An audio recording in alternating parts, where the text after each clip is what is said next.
Guys, if you haven't already, make sure to follow the podcast on Spotify and Apple Podcasts. It helps us more than you could imagine.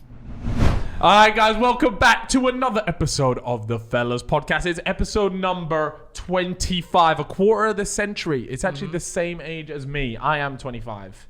We're not counting the Corona year. Yeah, that's fraud watch. We're not counting the Corona year. The last year doesn't count. Anyways, we are joined with the wonderful Sam the Accountant. Thank you very much. That's what I'm known as in these scenes, I think. Yeah. Do you know what is interesting is that as soon as you hear like accountant, you just think boring, but you actually have quite a cool niche in the accountancy world. That's it. Compared to most accountants, working with lots of online content creators, footballers, all across sports media and entertainment, really. So brings something a little bit different to the world of accountancy and tax, which can be that's we don't say that word around here. We don't say that word. Blasphemy around here. And that's it. I find it always difficult. I'm always kind of the shoot the messenger sort of thing. I always have to give the bad news to everyone. You got a tax bill coming up. No one's going to be happy about it, right? And it's never good news. So, the anxiety I get when I get a text and it's like Sam Ewens, I'm like, oh no, not like this. Honestly, please. I don't think. I think maybe in like because we've been working together for maybe like 6 I think it's longer than that. 2013, 2014. Okay, I think. Yeah. So like 8 years. And in those 8 years, I think I might have maybe received one good text. The rest of it is all like when it pops up, I just know like no one is ever giving me money when you message me. It's always me having to give the government Boris and his boys money. That's true. So but you represent, you work with. Maybe not represent, work with like pretty much all the UK YouTubers, or at least like the majority of the big ones anyways. Yeah, that's it. We work with about 200 clients in the UK now. So across a number of different platforms. So predominantly YouTube, but Twitch, obviously Twitter, Instagram. OnlyFans is obviously up and coming at the moment. So the OnlyFans money is pretty good. Is it as lucrative as they make it out to be? Yeah, absolutely. It's mad, isn't especially during lockdown, kind of went a bit crazy, right?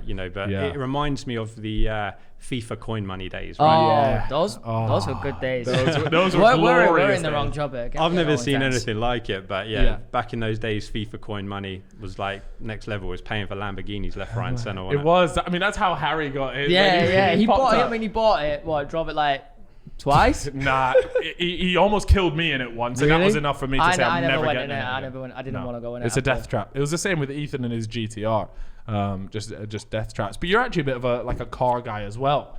Car's my thing, yeah, absolutely. Except for your latest one that got nicked. Wait, your car got nicked? 100%, yeah. We at the weekend. So Easter Saturday, been out to see a few friends in the park. Came back, got home about 7 o'clock. Went to go out the next day, 11 a.m. Car just wasn't on the driveway, just gone. No. So no disturbance. Luckily, one of the neighbours has got like a Ring doorbell. Oh, and just the literally Ring doorbell coming in clutch. 5:05 in the morning, someone just rocks up, gets in my car and drives off. We've got both the keys. So don't know what happened there, but and you said it's a Range Rover. Yeah, Range Rover Evoque. But there is that thing that we spoke about it briefly. And is this what you reckon happened?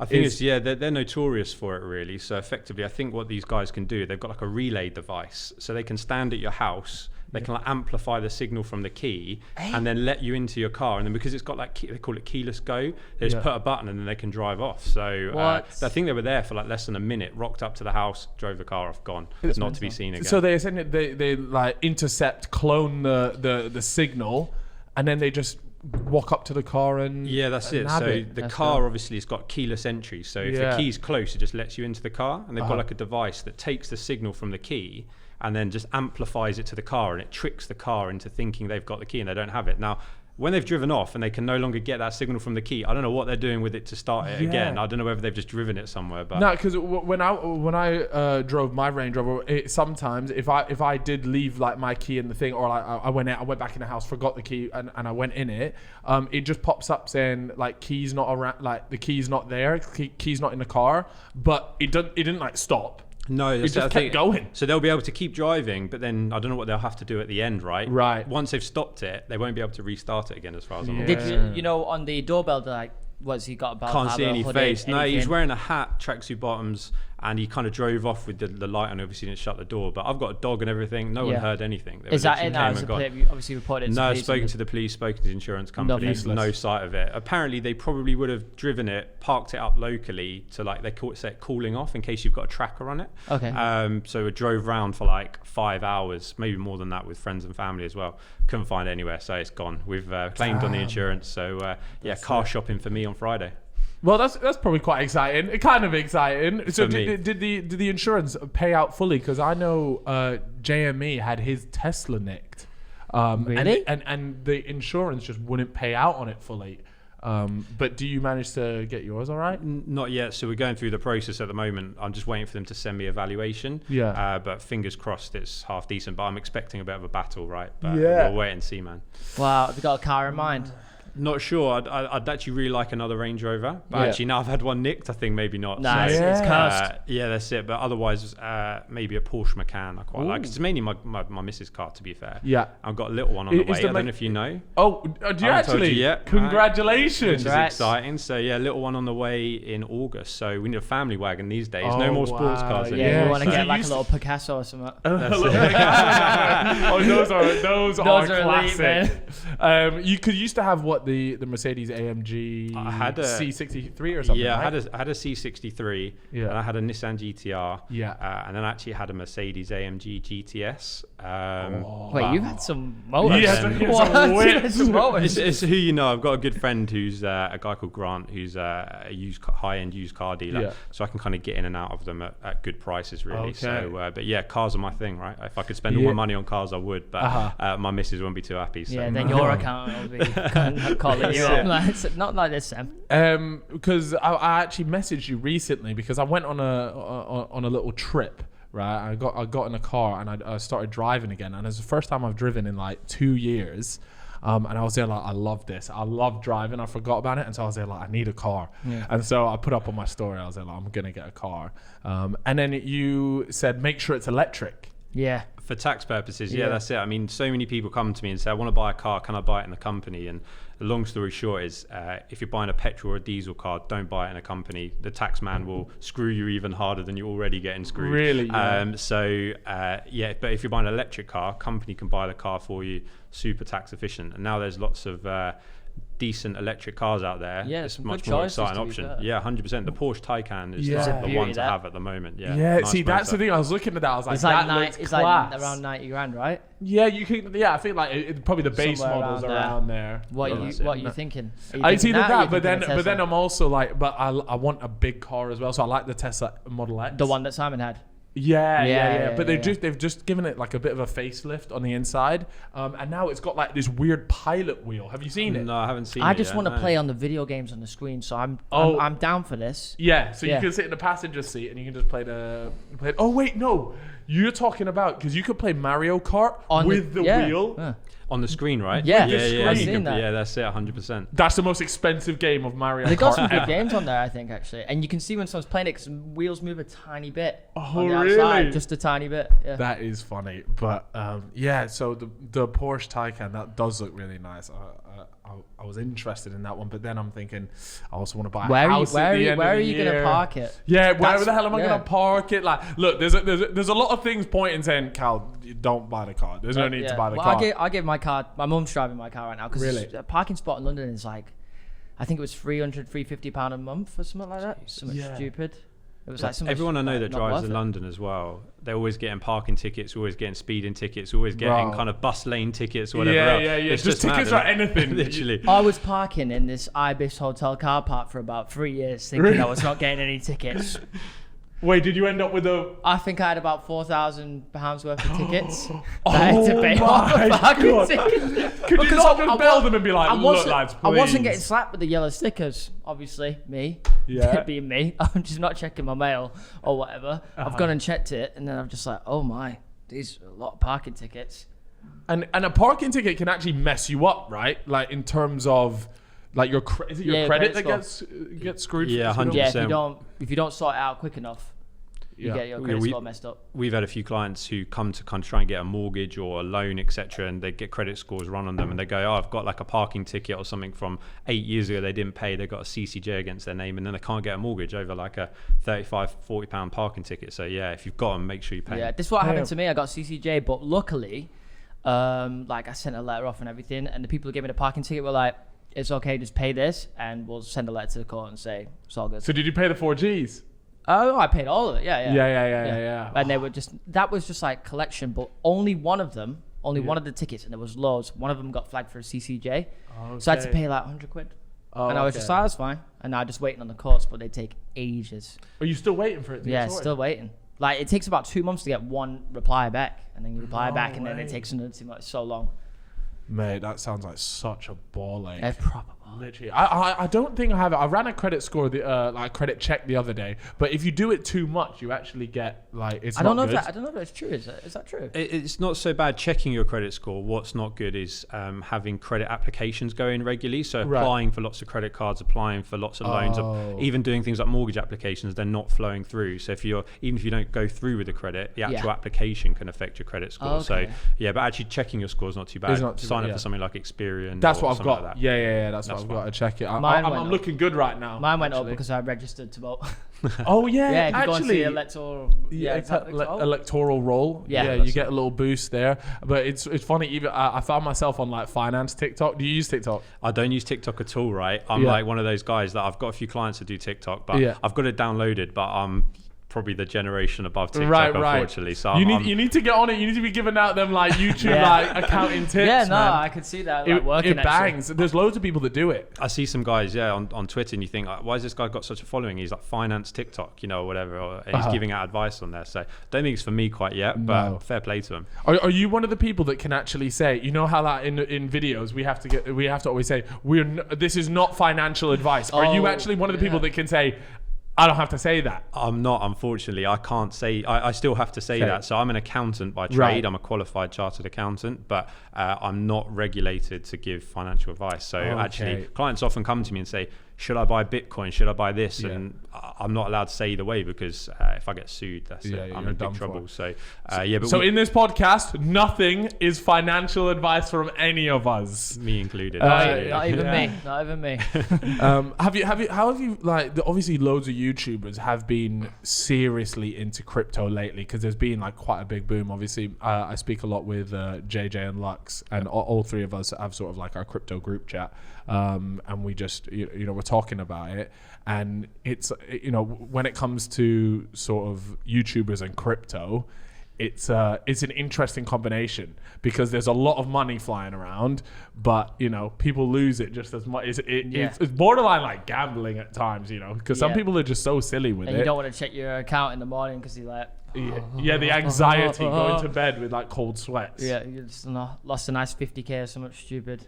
Not me. 100%. That's what I say to people. They often say, what should I do? Crypto, should I do about this? For me, it's just like gambling, right? Some people are going to make a hell of a lot of money, but a lot of people are going to lose a lot of money as well. So watch this space on that. The tax side of things is also quite complex.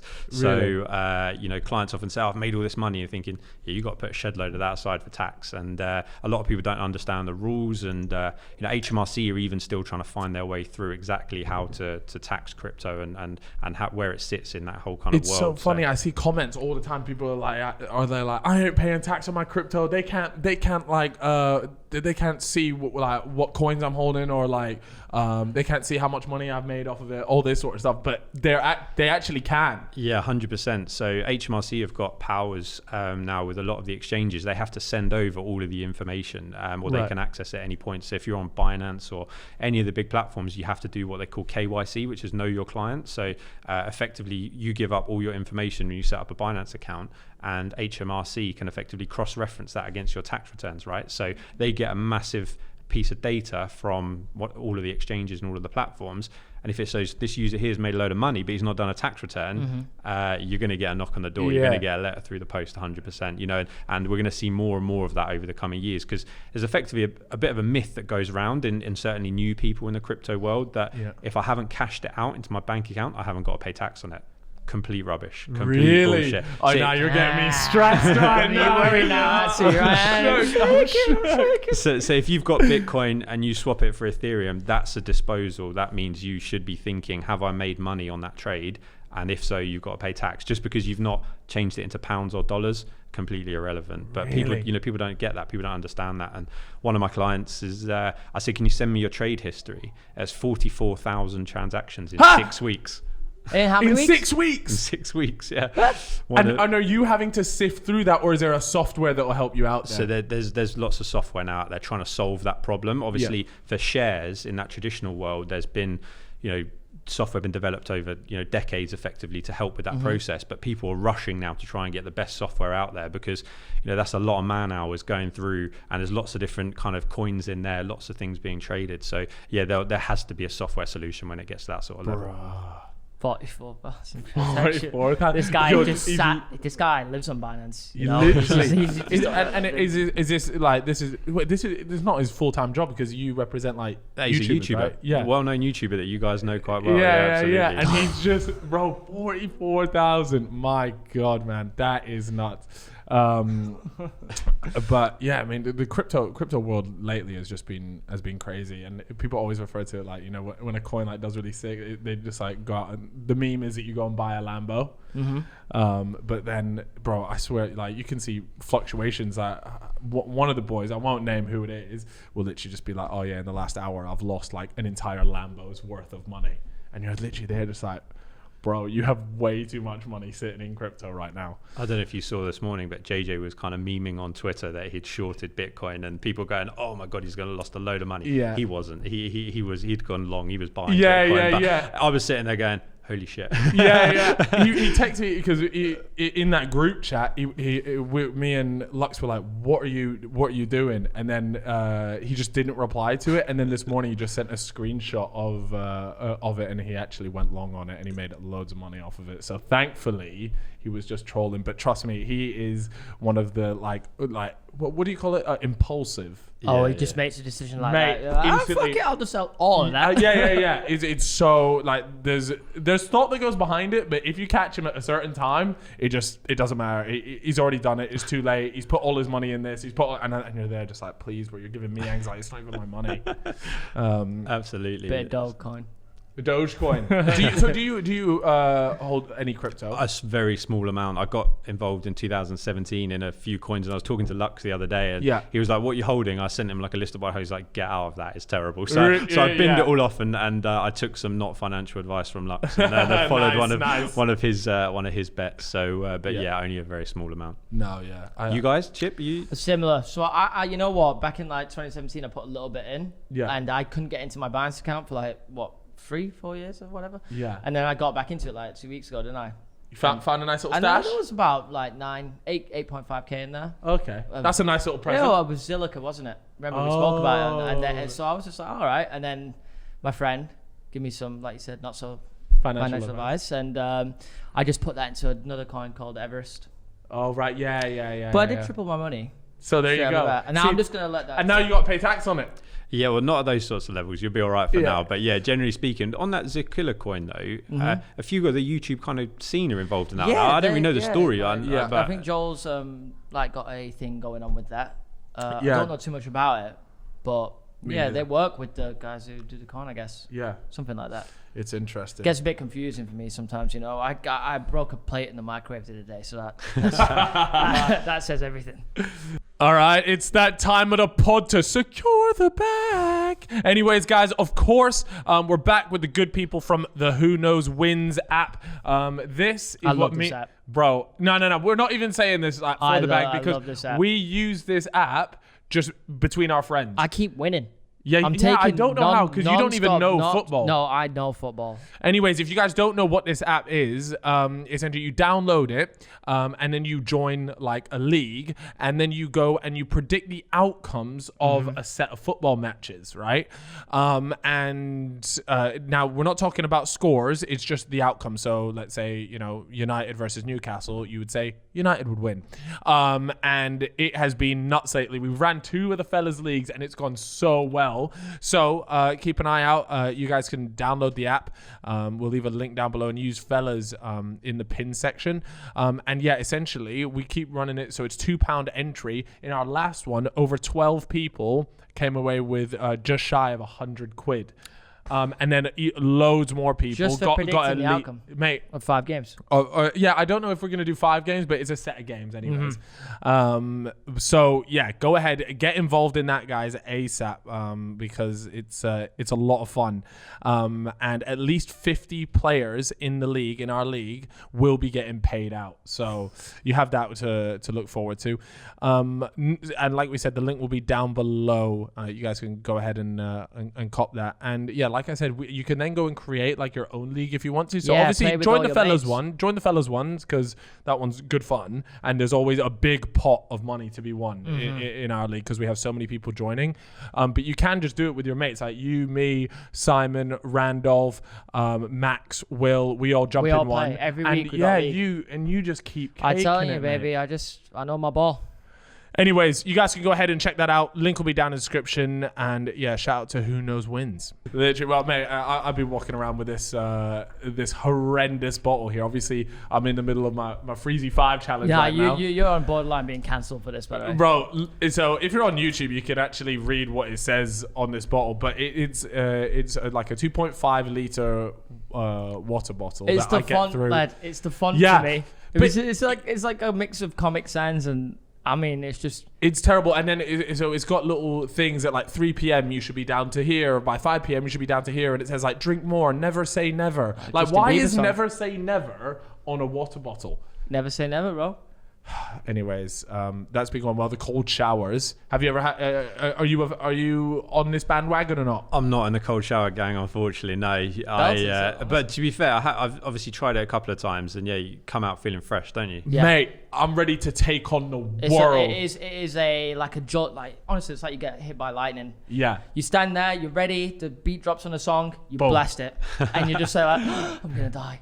But then it just feels really good. You hop out, and you're like, shit, look at me. He's the guy that's the big advocate of kind of cold water. Wim Hof, that's it. And he's got a whole technique, and people do longer and longer in the cold water than they. Yeah, so he just has like a breathing technique that he does, and then it's like cold water therapy. I feel like I should know him, this guy, and I don't. Nah, I don't know. I don't know. Like, YouTuber? I don't know. He makes like YouTube videos, but he's not like a YouTuber. Okay. But yeah, if you just Google Wim Hof, like some of his stuff is really interesting, and it's all about how he just like. I swear he climbed like some crazy mountain in just like boxers because he's just there like firm in the cold. Like, I don't know. He's absolutely nuts. Do you know much about him? I don't know. Like I said, I've seen his name, and I've seen a few people like just, you know, work with him. Absolutely say it's mental, like life changing if you can. And they keep practicing it, right? You're never quite there. You start with like 30 seconds, then a minute, then 2 minutes, and you work your way up. This guy's in like a frozen lake just chilling. Yeah, that's what I mean. What? Bro, I've seen a couple of donates like that on TikTok, Russian guys drinking vodka and ice. Yeah. And stuff, and I'm just like... And here I am complaining about my cold shower. Yeah, here I am in my 24 degrees room, and I still think it's cold.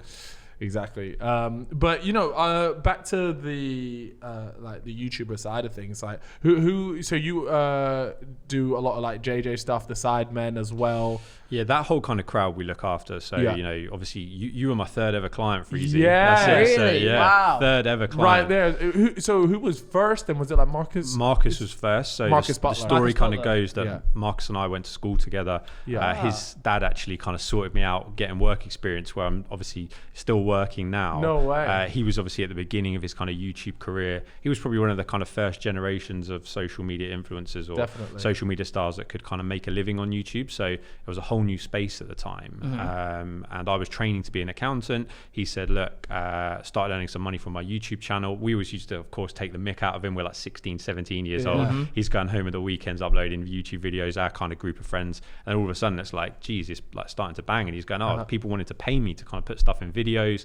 Like, what do I need to do from a tax perspective? So I did lots of research, worked hard on that. And yes, he was my first client. Alfie won't mind me saying he was my second client, and then Freezy was my third client. I think Alfie connected us at the time. Right? Alfie Days gave me your number. You put me onto Sam as well, and then I shilled him to all the boys. Everyone. You got everyone. Literally, I was there because it's interesting though, because you say for like 8 years ago or whenever it was, but like YouTubers, when you're that young, and there's probably like. Currently right now there's probably a YouTuber, like a TikTok person or a social media person that is maybe just blowing up, just getting into it.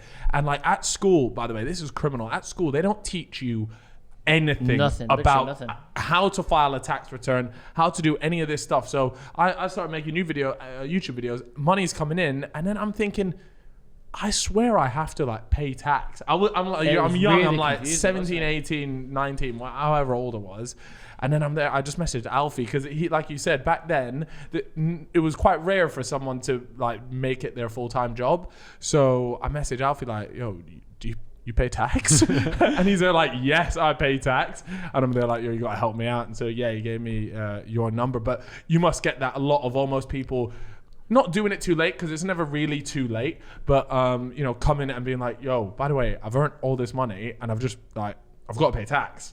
Yeah, 100%. It happens quite a lot, and obviously the worst thing you can do is kind of bury your head in the sand. And some people come to us and they're like, I've been meaning to do this for like years, I've just not done it, can you help me? And one of the big tips I give people is, it's much easier if you go to HMRC, right? If they come to you, it's already too late. If you get that letter coming through saying, we think you need to pay tax, you haven't done it, you're already onto a loser, really, because effectively at that point they've discovered it rather than it kind of you coming forward and putting it to them. So yeah, if you're worried about that sort of stuff, talk to an accountant, talk to an advisor, and just get it up to speed, get it up to date as quickly as possible, really. But yeah, we're seeing people younger and younger now making money. We had one guy he's playing Fortnite. He's like 15, 16 years old, still at school, and he's making like tens of thousands of pounds a month in his bedroom, right? Bruh. And his dad, he had to link his AdSense account to his dad's bank because he was under 18, right? So he couldn't have an AdSense account. His dad was like, what is going on here? Where's all this money coming from? He thought it was a scam, right? He said like, why do you want my bank details? Who's scamming you out of money? He's like, no, it's legit, I promise. And his dad phoned me up and was like, look, what do we need to do? How do we sort this? So man, that obviously people can, we're just seeing people getting younger and younger and younger. Yeah, who is, or like, what is the age of like would you have a youngest client, or would it be like their parent? It would probably be their parents, right? Yeah, so what's interesting is we've got a number of these kind of like family YouTube channels and often YouTube channels where like the kids are the stars. So think of like Ryan's Toy Reviews, right? Out in America, kid's been making money since he was like 3 years old, but in those scenarios it's all the parents behind the scenes. So yeah, really it's kind of around 16, 17 when people leave school, you get a national insurance number, you kind of grow up, you can get into the tax system. But yeah, so yeah, 16, 17 is kind of, we see quite a few people at that age because everyone wants to be a YouTuber these days, don't they, right? It's true, man. It's true. All the kids. Back in the day, it was like policeman, fireman, astronaut. I was an astronaut. I want to go to space. And now it's like they want to open packs on YouTube. Literally. Let me tell you, it is not what it looks like. There was actually like a survey done about it. And was it one of the top ones? YouTuber? And it is the top one. It's like YouTuber, social media influencer, whatever you want to call it. That was the top one. And I was thinking like, what a fall from grace. Like we all used to aspire to be like a pilot. I actually wanted to be a pilot as well. Yeah, I could imagine you in a little jet cutting about. Yeah, man, that would have been cool. So what about you? You must have. I mean, as a kid, you definitely didn't go, "Oh, I'm desperate to be an accountant." No, 100%. It's a bit of a cliche, right? Nobody really sets out in life to become an accountant. I completely fell into it. So I didn't do that well at school. I kind of was distracted playing football, going out, just enjoying life. Went to college, still didn't do that great. Actually, when I was going to college, I wanted to do economics. So I went into college like 16 years old, and they were like, "Oh, we're not running the economics course. There's not enough people signed up for it." I was like, "Okay." They were like, "Why don't you go and try accounting?" I was like, "Okay, I don't really know what you're doing that, but yeah, all right, I'll go along for the lessons, see how it goes." So did accounting for 2 years at college, and then in the final kind of couple of months before you start doing your UCAS and you start thinking about going to university. Oh, UCAS, mate, that gives me shivers. Don't think about Student that. loan What's worse, UCAS or Samtext? Yeah. So started getting close towards having to make that decision, and someone came into our accounting class and said, look, you don't have to go to university, right? You can go and do kind of like an apprenticeship effectively. You go and earn whilst you learn was the big kind of the slogan that they were using. So but you had to find a job yourself. They didn't find you a job. You had to find like someone to effectively sponsor you. So desperately got on the phone, asked around, and thought, let's give this a shot. And like I said, it was Marcus's dad actually who managed to give me a bit of an in. I started on 6 weeks work experience. So they were like, look, we don't have any roles available. They all went, but look, we'll come in for 6 weeks work experience. We'll see how you get on.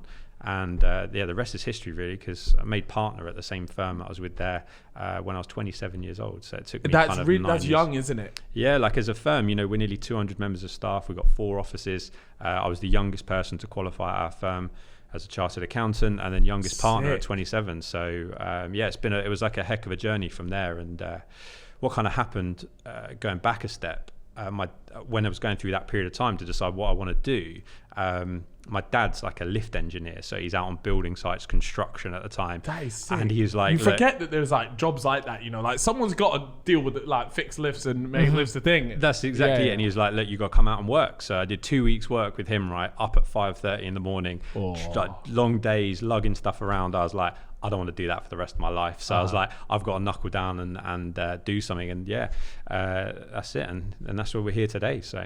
Yeah, because if I'm right, you'll be able to explain it a little bit better. But yeah, you started working at Carpenter Box, and then I guess once you started getting quite a few of these like social media, people in that industry, you then like created an arm or like an extension of it. Yeah, I'd kind of call it, it's effectively like a department really. So what happened was Carpenter Box as a firm, which is where I'm a partner of, we've been around for nearly 100 years now. So in 2023 will be our kind of 100-year anniversary of our business being around. But it's a very traditional, long-standing firm, right, of professional practice of accountants and tax advisors. And what we're finding is when we're trying to appeal to new clients such as yourselves, the branding and the feel of it was kind of very corporate, very traditional. So we thought, actually, let's come up with something a little bit sexier, something a bit more modern that people can relate to a little bit better.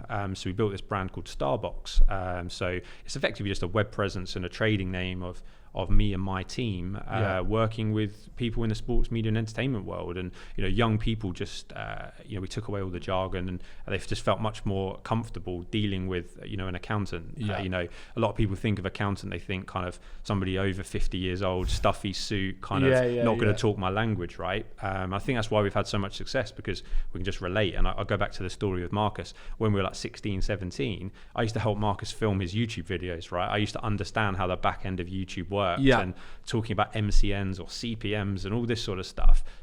You can talk their language straight away, right? And I think that was one of the main reasons, and an element of right place, right time, which is always comes with it. So so effectively, Carpenter Box is the big mainstream kind of practice, and then Starbox is effectively a department, working in sports, media, entertainment, but predominantly, online content creators. Yeah, that's so. Damn, you just reminded me. We was talking about MCMs. Yoush, do you remember them? Yeah. And Machinima as well. They're back like in the day. Old school. They're what happened to all of that? Wait, is it like, for the people listening, these were like YouTube networks. So in order to make money, you used to have to be signed to one of these networks. Yeah. But now they used to take a good cut, Bro, they used to take like 30%. I used to be in like contract, like, because when you're younger, bro, I didn't read the contracts. Get me signed up, baby. You're telling me I can earn money from my FIFA videos? Yeah, I'll sign whatever you put in front of me, which is terrible. And then you've got it in your bio, Machinima partner, Yeah. It was, but that was the reason why those were so successful, is because that was the only way to make money on YouTube. Yeah. And now they're completely redundant because you don't need to be associated with some of those. Did you have any of your clients that were like stuck in these terrible? Yeah, a few people, I won't name names in terms of companies, but a few of them, these contracts, they signed them at 16, 17 years old, 3-5 year contracts.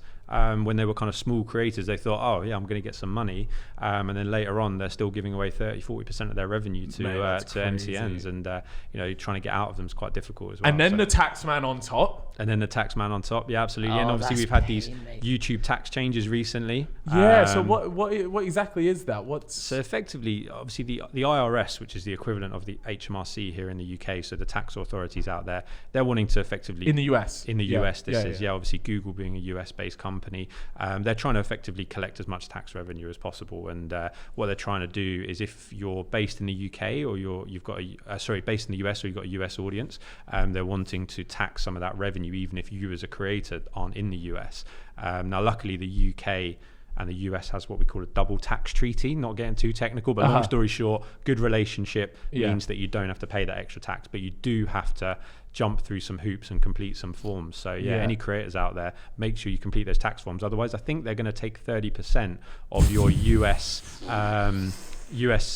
audience, right? So it's just like your US viewers. Yes. So are there some countries in Europe or whatever that don't have this double treaty? I think, I'm not sure about in Europe, but there's certainly a number of countries. I'm not sure if Mexico might be one of them, but there's a number of areas where they haven't got kind of good relations. They haven't got a double tax treaty in place, and effectively, any revenue generated from a US audience, US viewers, Google will have to take 30% and give that to the IRS instead of giving it to you, so you never even see it, right? Same thing with Twitch. So a lot of Twitch streamers, they don't realize if you don't complete what they call a Twitch tax interview, Twitch will be deducting, I think, 30% again, right? And if you let them take it, it's very difficult to get it back. You have to jump through. So once it's gone, I had that. I remember messaging you about it for like a year. They were just taking 30%, and you didn't clock.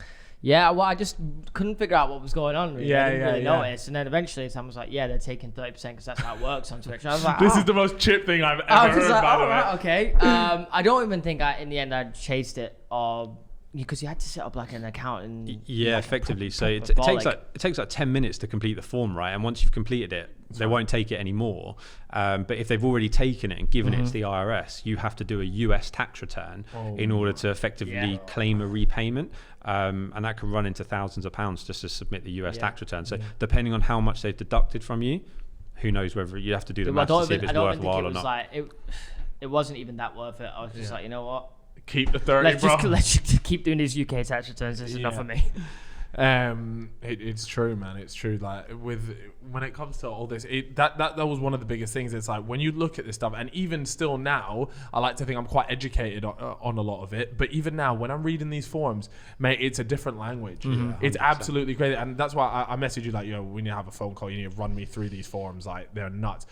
I think it's almost like, and I was thinking, if I didn't have you, or if I just did my own accountancy, then I'd be absolutely screwed here, because I wouldn't understand. I wouldn't tick the right boxes. I wouldn't select the right things. It's true. I'd probably be dead. And I think it's actually it's a bit harsh in a way that these they're so complicated, because it forces you to.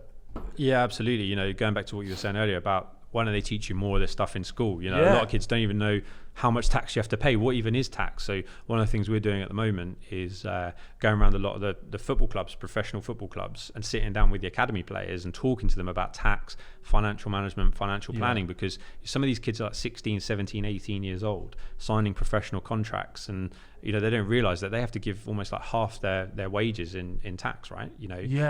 Before, and they don't even ever see that money. You guys see all the money, and then you get a big lump sum at the end of the year. That's painful. That's worse, by the way. That is 100% worse. It is worse. I'd rather it just go straight away. I don't see it. Not have to make the payment. And people listening, what happens is, because you guys they'll work for a company or whatever. So when you get your pay slip, it's all taken off. So you guys will never see the tax money, like, what is it? You got the national pay as you earn. So PAYE, right? So you pay tax, national insurance, and now you'll probably pay pension contributions as well. So you might be paying 20% tax, 12% national insurance, and then maybe a couple of percent in pension. But you guys get all of your money because you're self-employed, and then you have to save yourself, put the right amount of money aside, so that when I hit you with your tax bill at the end of the year, you look at your bank and you go, shit, I've either got enough or I haven't got enough. And obviously that's where we try and help you guys as much as possible to make sure you're putting enough aside. But for some people, especially when they're young, they're buying the Lambos, they're buying the jewelry, they're buying the clothes, they're renting £4,000 or £5,000 a month apartments in London because the money's coming into their bank account, right? And then when I hit them with a tax bill at the end of the year, despite me telling them, put this percentage aside to keep yourself safe, they go, shit, I haven't got the money. And they need to set up payment plans with HMRC. They need to try and find other ways to finance it. So always try and, when you're self-employed, you're getting your money, put some aside for tax and make sure it's there. Yeah, man, it's so true. It's so easy just to not even think about it. And then obviously you got like VAT and all that. Like, there's so many things. Like you get this money, and the bank account looks healthy. Yeah. But then every quarter, or there's maybe whenever your company year ends, it just like this big chunk of money comes flying out, and you go, actually, like I'm broke as shit. When I look at my bank account, in reality, I'm like, I actually have about half of that. Yeah. That's not my money. But it took me ages because there was times before it was same as you. Like you're there like, oh shit, like how am I actually gonna pay this tax bill? Like this tax bill is way bigger than what I thought it was, because you just lose track over the space of a year. You're not keeping tabs in your head. So unless you're actually physically moving it into like a separate account, like your own little like tax account. And you always, it's always more than what you thought it was gonna be. Always. I've never had it. I've never had it where I've gone, oh yeah, no, that's class. Yeah, like, that's really. It's always way more, and I'm just like, how's that happen then? You make it sound like I don't do my job, guys. I'm there to try and save you money, right? No, it doesn't matter because any money going out is too much money going out. Yeah, right? Just any money you lose. I'm gonna have to block your number, to be honest. That's the way to deal with it. If he can't text me and tell me my bill, as far as I'm aware, I don't have a bill. Why have you not paid your tax bill account? Didn't get the text. Yeah, blocked it, mate. Blocked the account. But so you see, like we're all, everyone complains about tax. You have to pay tax. It's just like one of those things in life. Part of life. But then you see, companies like Google, like all these big companies, Amazon or whatever, and they don't pay a penny. Yep. Right. Or they're paying like I pay more tax than Amazon did, or just this crazy stuff. And how is it like?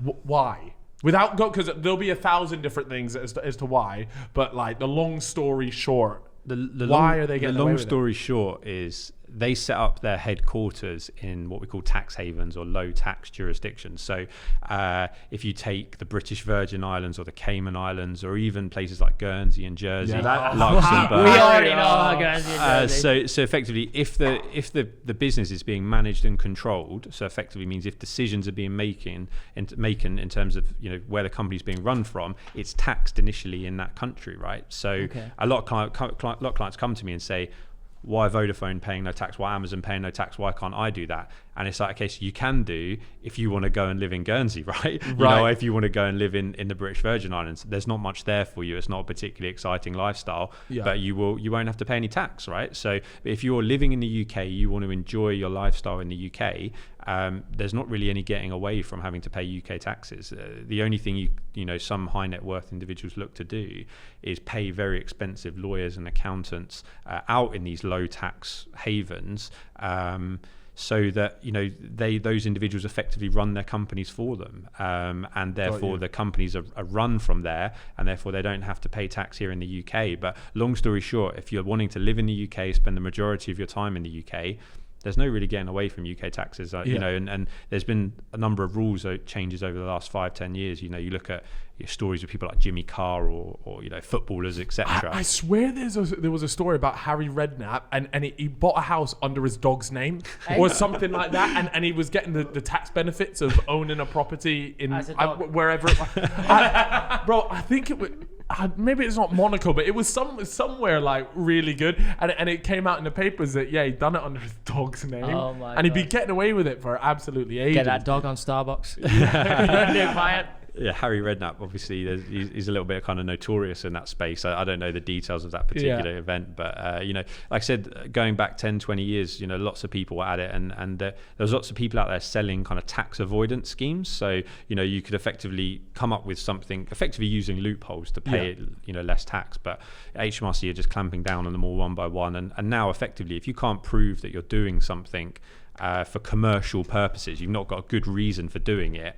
If they think you're just doing that to avoid tax, then they've got some general anti-avoidance rules that can effectively just say you've got to pay the tax anyway, right? And then you could be looking at penalties and interest on top. So, and then it's kind of a case of you have to argue whether whether it was careless, deliberate and you concealed it. And if it was kind of, you start getting into tax fraud then, and it's serious stuff, right? People go to prison for tax fraud. Has there ever been a YouTuber that's got done for tax fraud? No, so this is an interesting one. So at the moment in the football space, almost every single footballer's tax return gets inquired into. So they just want to come and look at it, check you've done everything right, and check it all makes sense. It's mainly around kind of agents' fees. So let's say Paul Pogba leaves Man United, his agent Raiola gets paid an absolute fortune, but quite often the club who's buying Pogba will pay the agent's fees. But HMRC's view is, well, actually the player has benefited from that and they should pay tax on all the agent's fees. So but quite a lot of that kind of doesn't happen. So they check every single footballer's return at the moment. Now YouTubers and content creators, etc., still a kind of a new wave, right? And HMRC, a little bit like we were talking about with crypto and Bitcoin, etc., earlier, they don't quite know how to deal with this industry. But what they do know, there's lots of people driving around in fast cars, living lavish lifestyles. And we think over the next 5-10 years, this is going to become a real kind of focus area, just because there's so much money sloshing around that they want to know everyone's paying their tax. Taxman, if you're watching, there's not a lot of money flying around. It's calm, and there's probably bigger fish to fry. I'm broke. Yeah. Okay. Yeah. So you don't need to worry about looking into it. There's not much to pick up on here. We're just we're humble people minding our own business, doing our own thing. Yeah. And those pesky footballers, keep an eye on them. Yeah. Don't worry about us. Yeah, we're making you money, to be fair. Telling people to pay their tax returns. Yeah, look at us. We've just done it. We're doing an educational video here. We love HMRC. We do. We love you guys. They are fantastic people. So great. Such nice people. Caring, Yeah, very honestly, caring. yeah. Very caring. And very organized. I'd love to share a steak with them. Yeah, absolutely. We've got a funny story actually. We one of our clients had a tax inquiry, reasonably normal these days. You'd probably expect to get an inquiry once every 5 years, something like that. So Cal, if you've not had one, you might be getting an oxy. This is pain. This is not what I wanted to hear. Why are we doing this podcast? It's just putting more eyeballs on us. Watch. So after this goes live, the next week we get an email saying, we're trying to see the tax. But this officer came in, and you could tell they didn't.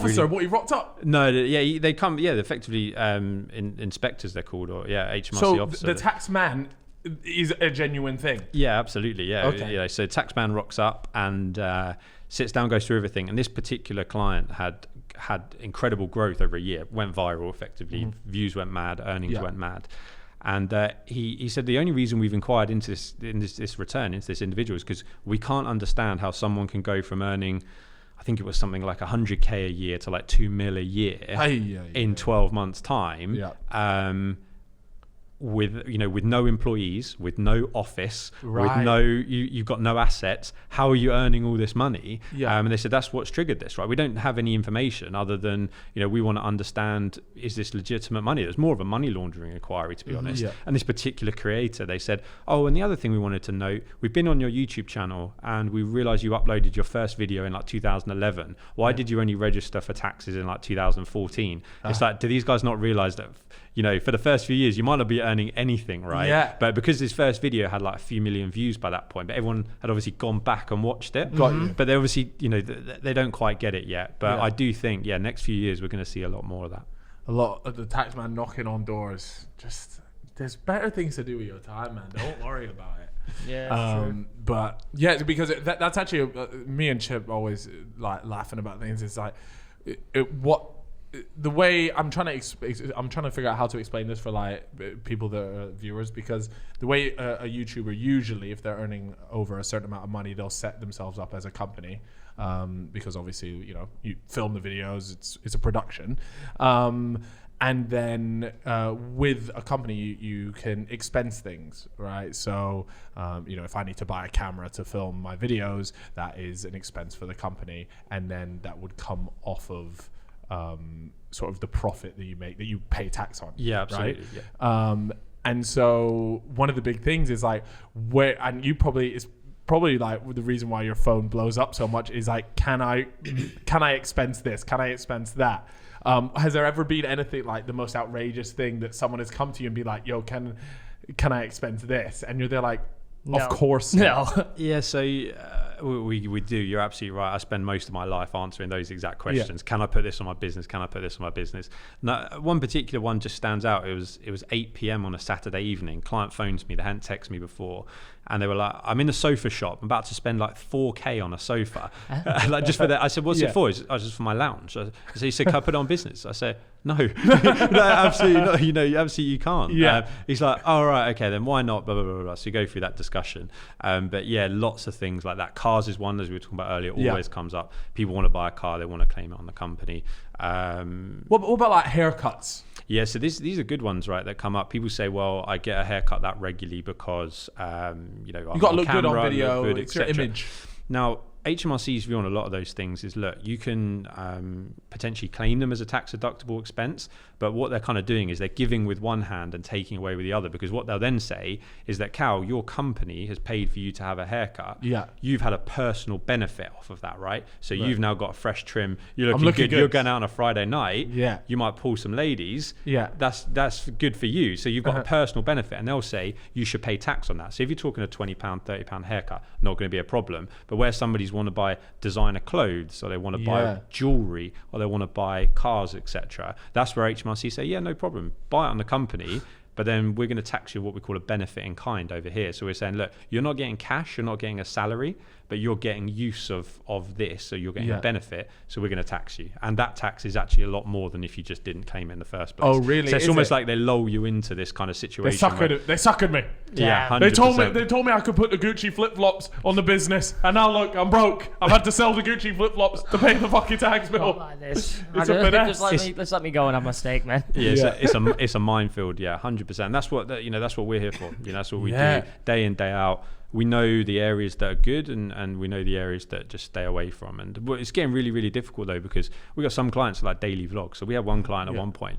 He daily vlogged for I think 1,200 days in a row. So what's that, like nearly 4 years? Or no, over 4 years.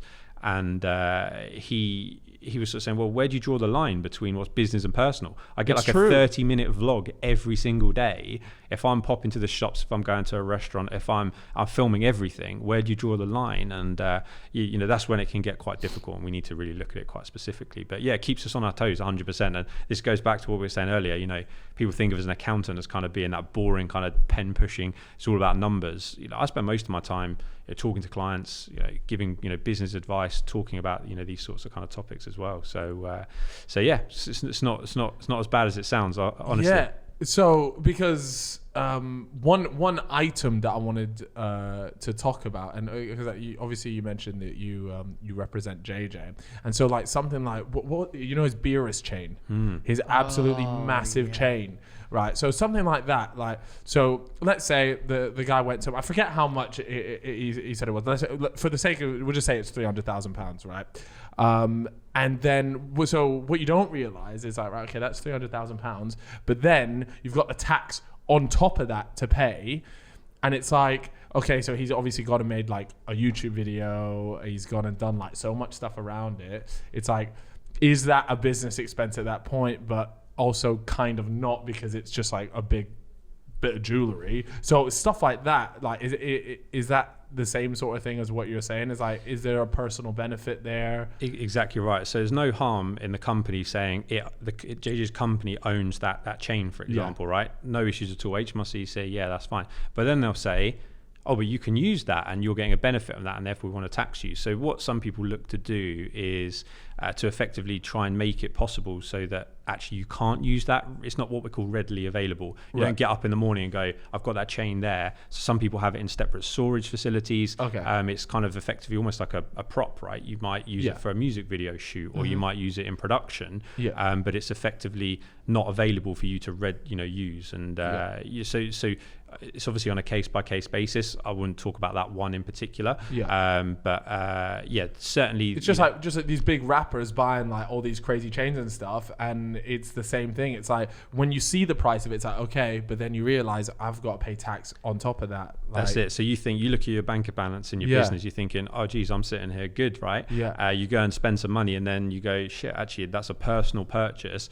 I've now got to take money out of my business, pay tax on that, taking that money out of my business in order to buy that. And that's where a lot of people fall down. And, especially when people buying property and stuff as well, people take out big deposits to put down on property. They can get hit with quite big tax bills. Because that's what I'm looking at right now. Is you're getting a little number. I'm trying to get a little gaff in London. No, man, I'm getting I'm getting a toilet essentially. Yeah. That's about what I can afford right now. But it's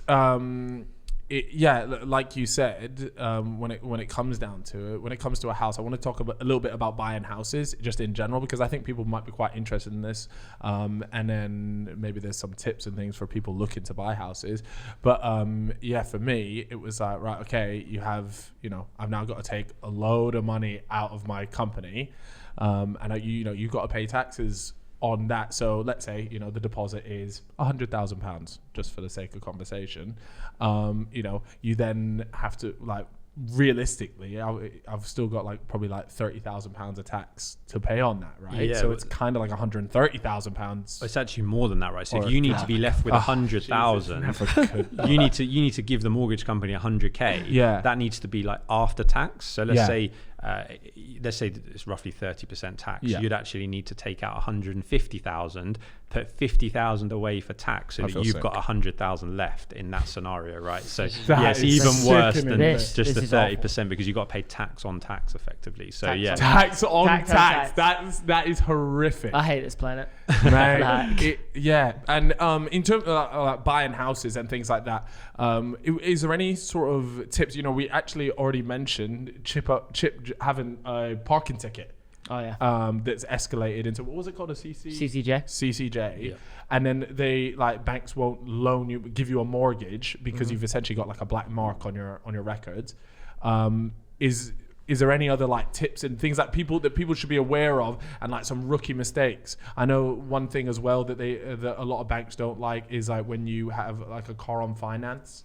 Things like that. Yeah, that's absolutely right. So obviously what a bank is looking at is, can you afford the mortgage? They call it an affordability check. So you need to be able to prove to the mortgage company that you can afford that that mortgage repayment each month. So what they'll do is they'll look at how much money you're earning, but then they'll look at what your kind of fixed monthly outgoings are. So they'll say you might be earning 5k a month, but if you're spending £1,500 a month on car payments, well, actually we're only going to lend to you based on you earning 3,500. We're going to knock that number off straight away. So if you're building up to kind of doing a mortgage application, check your credit score regularly. Make sure that it's as clean as it can possibly be. If you've got any kind of old parking tickets or any old kind of water bills, electricity bills, obviously look to get that all cleared up and make sure your credit score is good. And then the other thing is obviously around. So going back to the car payments, if you've got regular monthly fixed outgoings, just be mindful that will come off when they work out how much they'll lend you.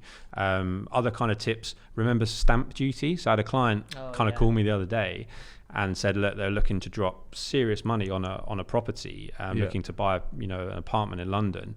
And they'd never heard of stamp duty, right? And when I told them their stamp duty bill was going to be something in the region of £500,000, that then made obviously the property and the cash that they needed to do that much more expensive. So that stamp duty is a one-off tax payment. You give it to HMRC, you get no benefit for it. You don't see that money again. It's gone.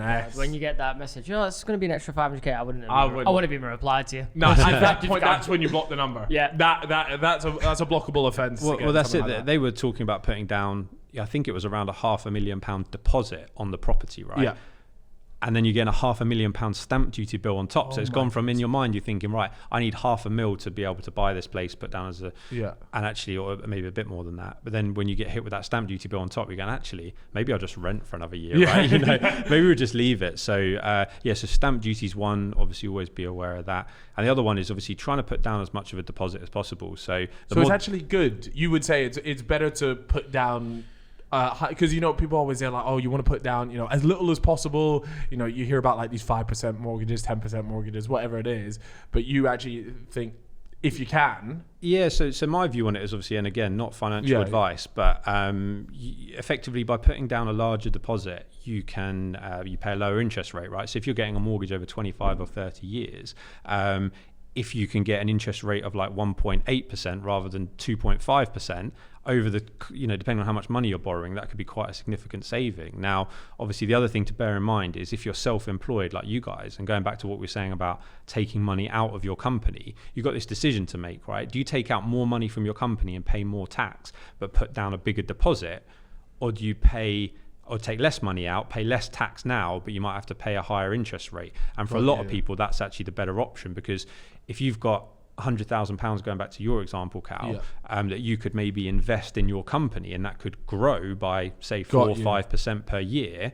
That's better than taking it as a dividend, paying a load of money to HMRC, and then having to pay, what is historically low interest rates at the moment. So it's very dependent on individual circumstances. But as a general rule, if you're just the general kind of layman's terms and the general public, I'd say, look, if you can get from 90% to 85% in terms of what we call the loan to value, so that's how much you're borrowing against the property's value, then you'll potentially get quite a big reduction in the interest rate. Obviously, the government have brought back these kind of 5% mortgages. They've been gone for a little while, and that's great because it can help people get onto the property ladder. It's hard to buy houses right now. Like young people, like this, it's struggles, man. Like it's expensive, bro. So expensive. You hear about the stories. You hear like your parents. Oh, I bought this place for like 10 grand, and now it's worth like half a mil or something. Bro, they were playing live on easy mode. Yes, 100%.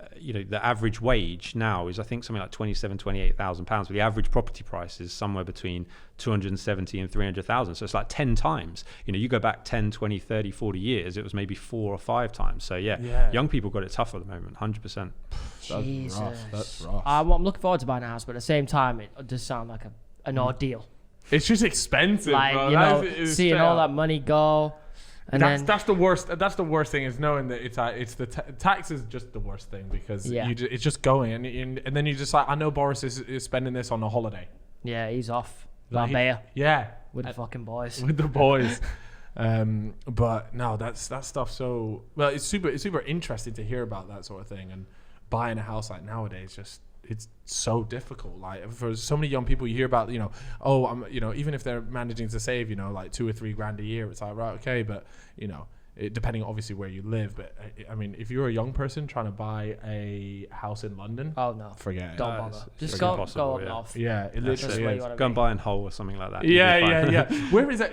I don't want to bring it up again, but Bolton, you can't stop. Bro, I'm telling you, the house prices there are like, you can get a castle. I've heard Wigan's a spot at the moment. Wigan. Are we off to Wigan? So I TikTok about it the other day, saying Wigan's a great spot. Yeah. So Nick, who works with me, I think you've known Nick for a little while. He's from the Wirral, so up kind of near Liverpool, and he lives down here, and obviously I work and live in Brighton, and he sends me houses like from up home, and like for what you get a 1-bedroom apartment down in Brighton, you get like a 5-bed mansion with like a garden for the same price. Isn't it? It's ridiculous. And obviously with the world, with COVID and everyone able to work from home, you can work from anywhere in the world right now, right? I could be on a beach in Ibiza. I could still be doing my job. You guys would know no difference. So it's going to be interesting to see how that plays out over the next 12 months with where people are going to be working, what office is going to look like in the future. So yeah, man. Because that is actually a big thing that people are talking about now, is like everyone just going to work from home. I think like what company was it recently that said, was it Twitter? Twitter said, we're scrapping offices. Yeah, Spotify. And it's because it's saving them money. But I don't like the idea of working from home. I don't like it.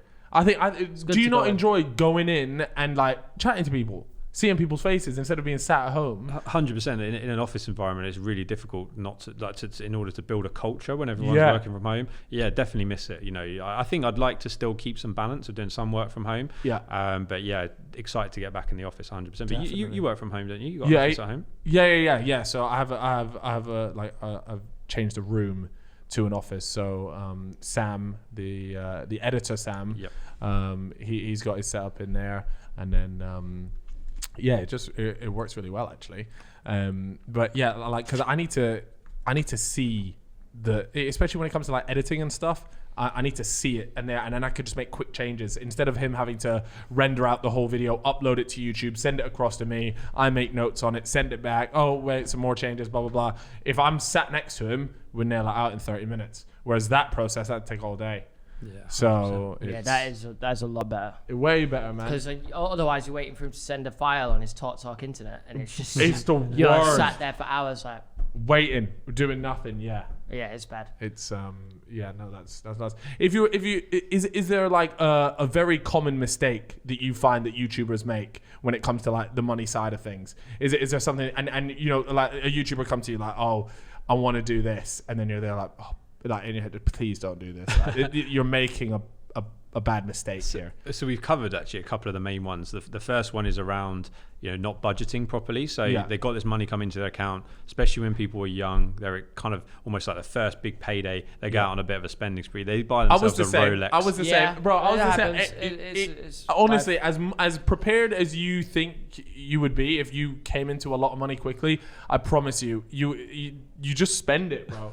Like, you know, you want the right people around you, but ultimately, like, if you get given a load of cash, like, it's so hard not to spend. And 100%, you should treat yourself as well, right? You know, if you've worked hard, you've had a big break, 100% you should treat yourself. But what's important is going back to that point around the money's in the company, understanding, can I actually afford that? You know, actually, if I go and spend 10 grand on a Rolex, well, actually, is that just costing me 10 grand, or is it costing me extra tax? Is it costing me this? Sure. So understanding, you know, the basics around tax and budgeting your money properly. You mentioned earlier about having a separate bank account to put your tax money aside in, so that when you go on your online banking on your app or on your computer, you don't see that money. It's kind of like it's set aside. So that's one tip I'd always give. Second one would be around.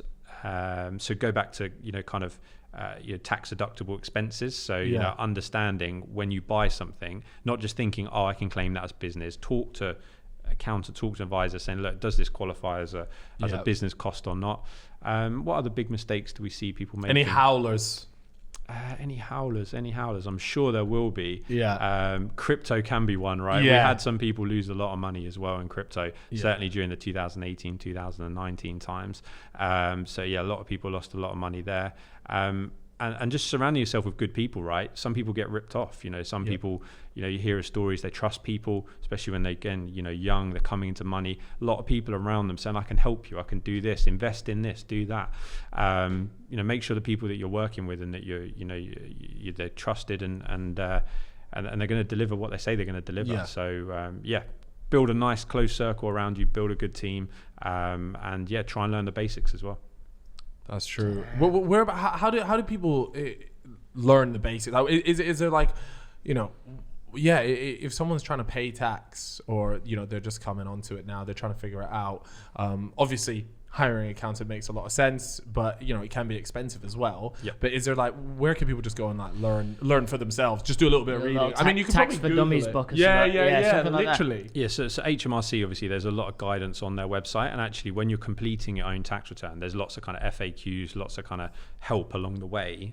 But I'd go back to YouTube, right? Yeah. There's so many people out there creating content around this sort of thing. So there's a couple YouTube. of good channels. Yeah, I mean, I can't remember any of the names of them off the top of my head, but actually, sometimes a client asks me a question, and I know they react well to video content. You know, it's what they're familiar with. I'll just link them someone's video, and I would have watched it and checked that it's all right, and go, look, watch this, and then come back with any specific questions afterwards. If you really want to understand it. And that's the thing. Some clients are really keen, right? And they go, each year they're learning more and more, and, you know, they're asking good questions and they're building their knowledge in that space. Some clients are just like, Sam, I'll pay you to do this for me. I don't want to know anything. I want to pay as little tax as possible within all the rules and regulations. I don't want to know about this. I'm busy enough as it is. And that works for us as well, right? We work with both. You know, we work with both quite well. And what do you find out of, you know, all the social media? Which set or group of people tend to earn the most money out of, like, you know, you got the YouTubers, you got the TikTokers, you got the Instagram fashion people, just Instagrammers maybe, and then or the streamers as well, Twitch. So which of those do you and OnlyFans? Yeah, so OnlyFans is mad, right? You know, the people that are making a living on OnlyFans, I feel like with OnlyFans you're either kind of not really making much, or if you're making money, you're making good money, you know. And we've got, you know, I think we had an OnlyFans creator, who was doing 6 figures in a month. Jeez. So which is good. Obviously, there's lots and lots of Twitch streamers out there who are kind of trying to make their way. Lots of people earning, smaller amounts. YouTube kind of comes and goes, right? YouTube ad rev can kind of be good and can have good times. People obviously have a few viral videos, seems to go quite well, but it's obviously quite inconsistent. YouTube ad rev, CPMs go up and down. People, they change their work rate. Cal, you're a good example. Oh, mate, you go quiet for 6 months and then you come back with a bang and you're uploading every day, every week. And that's the thing. The consistency is the key, right? Because once a channel becomes a little bit dormant and there's not much content going up, it takes I think 2-3 months of regular content to get the views back up and get everything going again. So YouTube, I'd say 70% of our client base is their predominant platform is YouTube.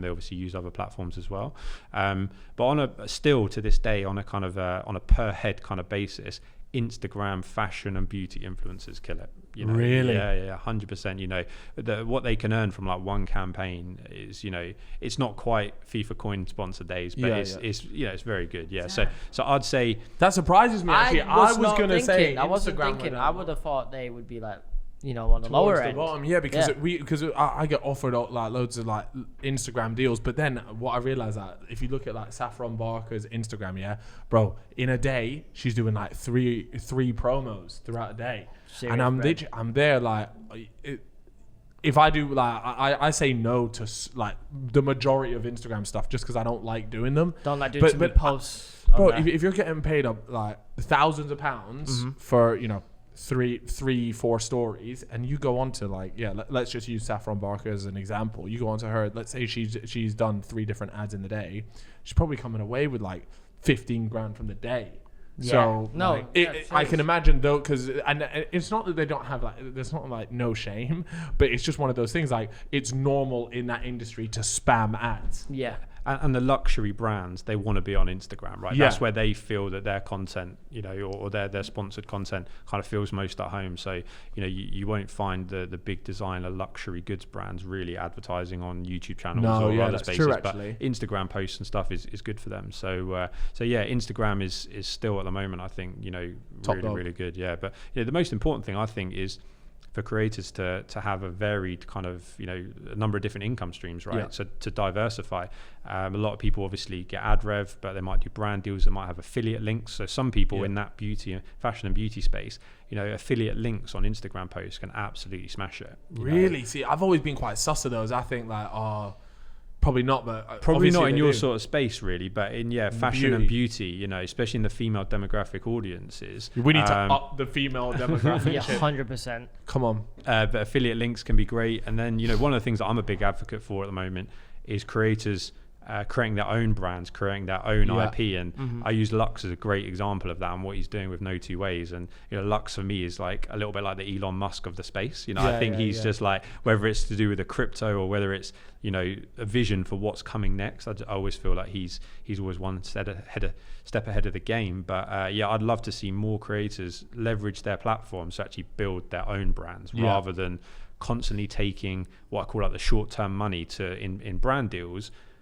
That when your career ends on social media, all that money dries up very quickly. And we've had a generation of people now that have made a very good living on social media, but have come out the other side and effectively retired, right? Yeah. And the drop off is quick, right? When you become less relevant, when you're not getting the views, you're not getting the engagement, the brands disappear. They're not interested anymore. So if you've not built something that can outlast you as a creator, that's a dangerous time, right? It's like a footballer retiring effectively, there's that kind of cliff edge that happens. So I'm always a big advocate when I'm talking to clients to say, look, what are you passionate about? What do you enjoy doing? Where do you, if you weren't doing YouTube or social media, what would you be doing? Right. And try and build a business. If Manscaped are paying #ad, there you go, shout out for Manscaped. Right. No, they love the Fellas podcast. Manscaped. They keep the lights on for sure. But but looking at a brand like Manscaped, and obviously, great, good money for you guys that kind of comes through in those brand deals. But actually, try and take it one stage further. Can you guys, you want the Fellas pube shaver? There you go. We could get it out now. For real though, imagine we did our own one, bro. That would actually pop off. Who would buy that?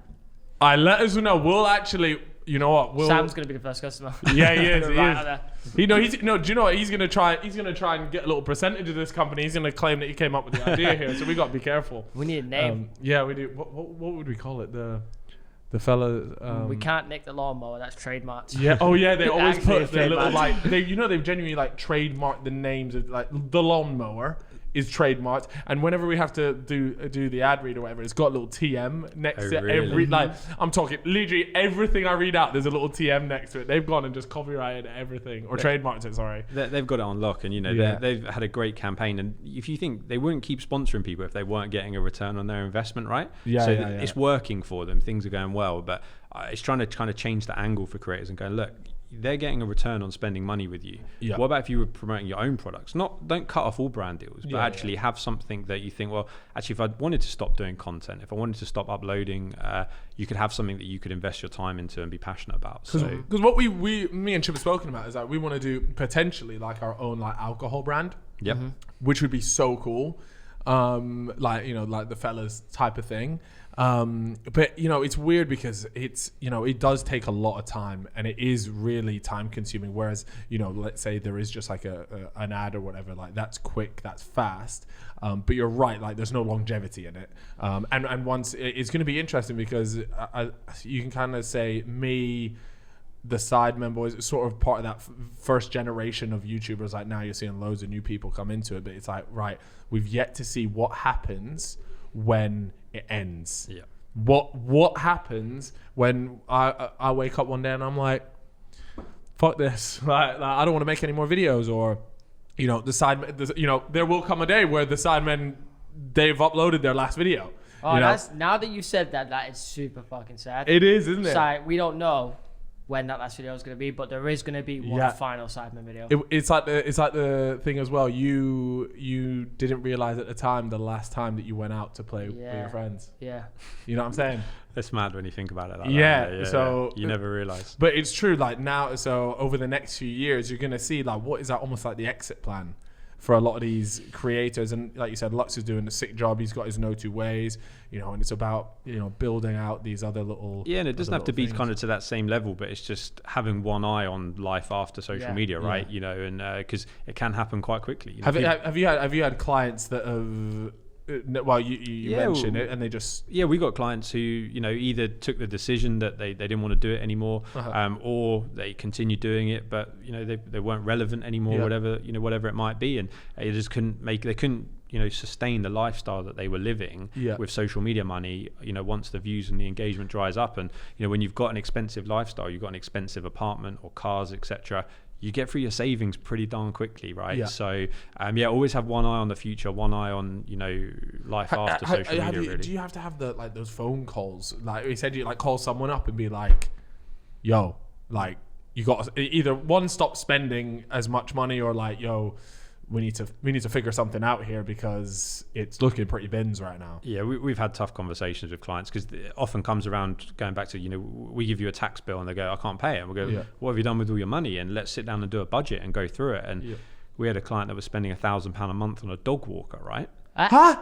So it's like if you my view is everyone here just wants to become a dog walker. I've always thought I'm pretty decent at walking dogs. There's a little part time. Look, BTS Alex is now questioning his job here once he's heard that. He's on the blower to dog walking companies. But that's the sort of thing people they're used to a lifestyle. They're used to how things are going, and when you sit down, you really go through it with them. It's a bit of an eye opener. And but 100%. What's your exit plan? As long as you think it might go on, I always advise clients. What's your exit plan? And building a business, building something you're passionate about, whilst you're kind of still in the game, is much easier than when you're out of the game. It's so true, because you've got contacts, you've got connections, you've got people you can pick up the phone to that will do you a favor. What you find is when you're not in that game anymore, people aren't as interested in doing you a favor, right? Because they're not got anything to come back potentially. So that'll be another tip for the day.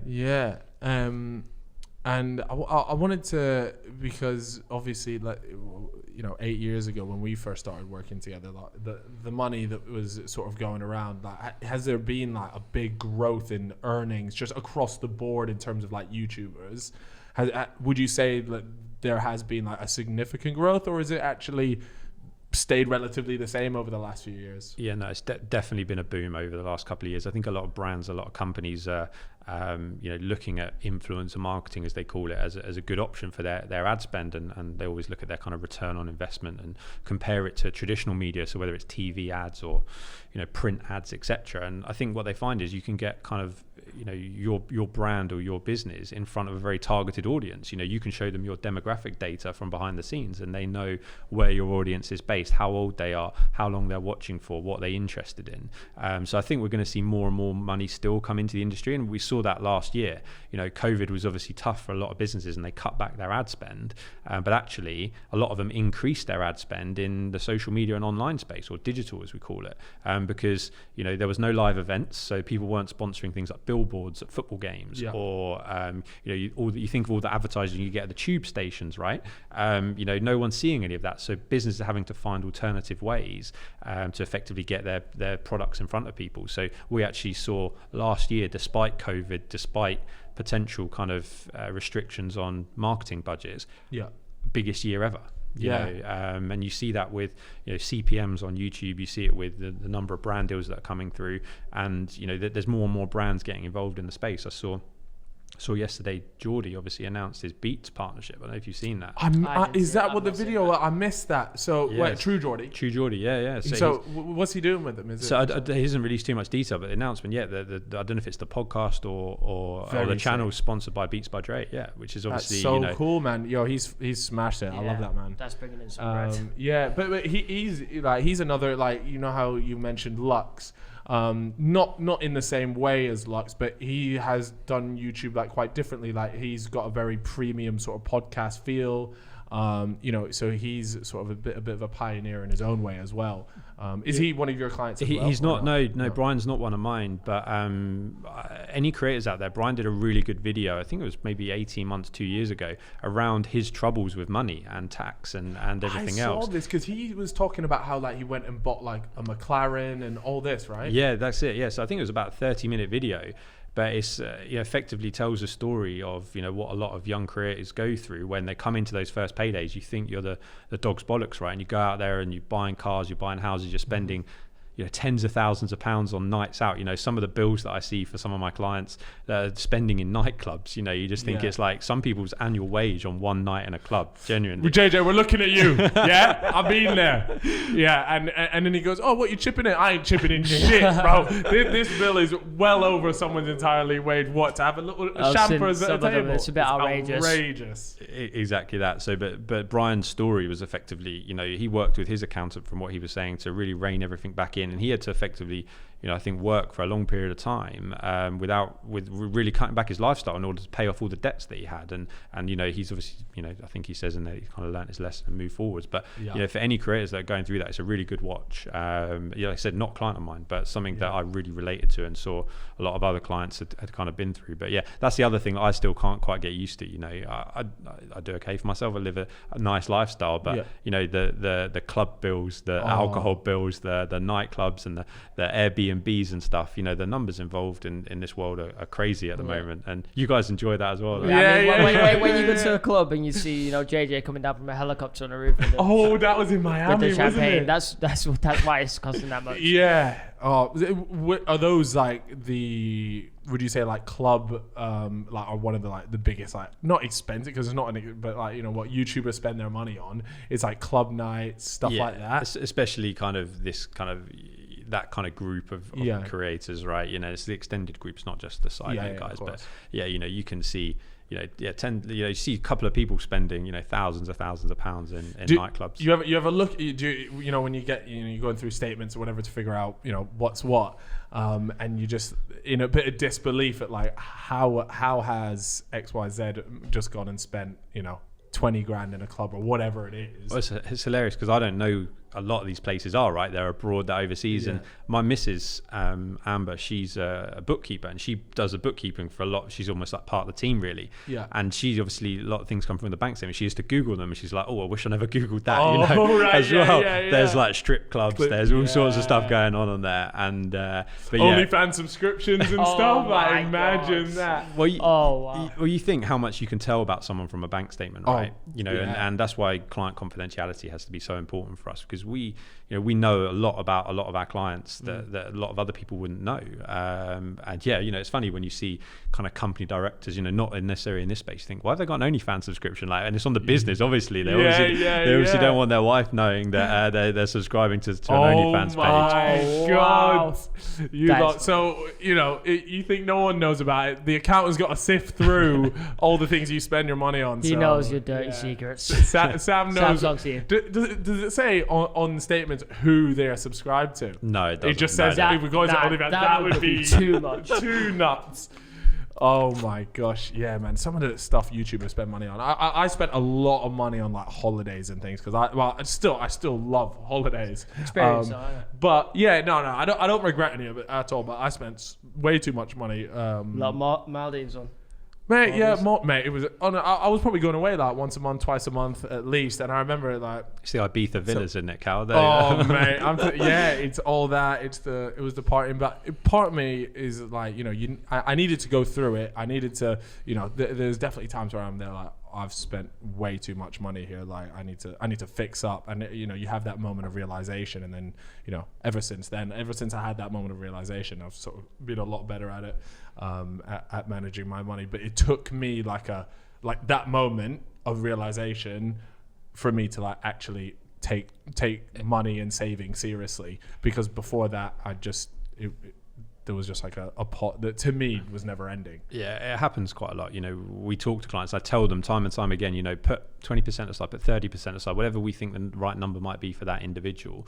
And actually that, yeah, but they just carry on. But actually when they get in the shit and when they have to really dig themselves out because they actually haven't got enough money to pay the tax bill, no matter how many times I've explained it to them or tried to kind of help them in different ways, actually once they've gone through that painful experience, they definitely change their ways after. It's like almost the words aren't enough. They actually have to go through that difficult period of going, shit, I can't actually afford to pay that at the end of the month. I'm going to have to speak to HMRC about a payment plan, or I can't do this, that, or the other.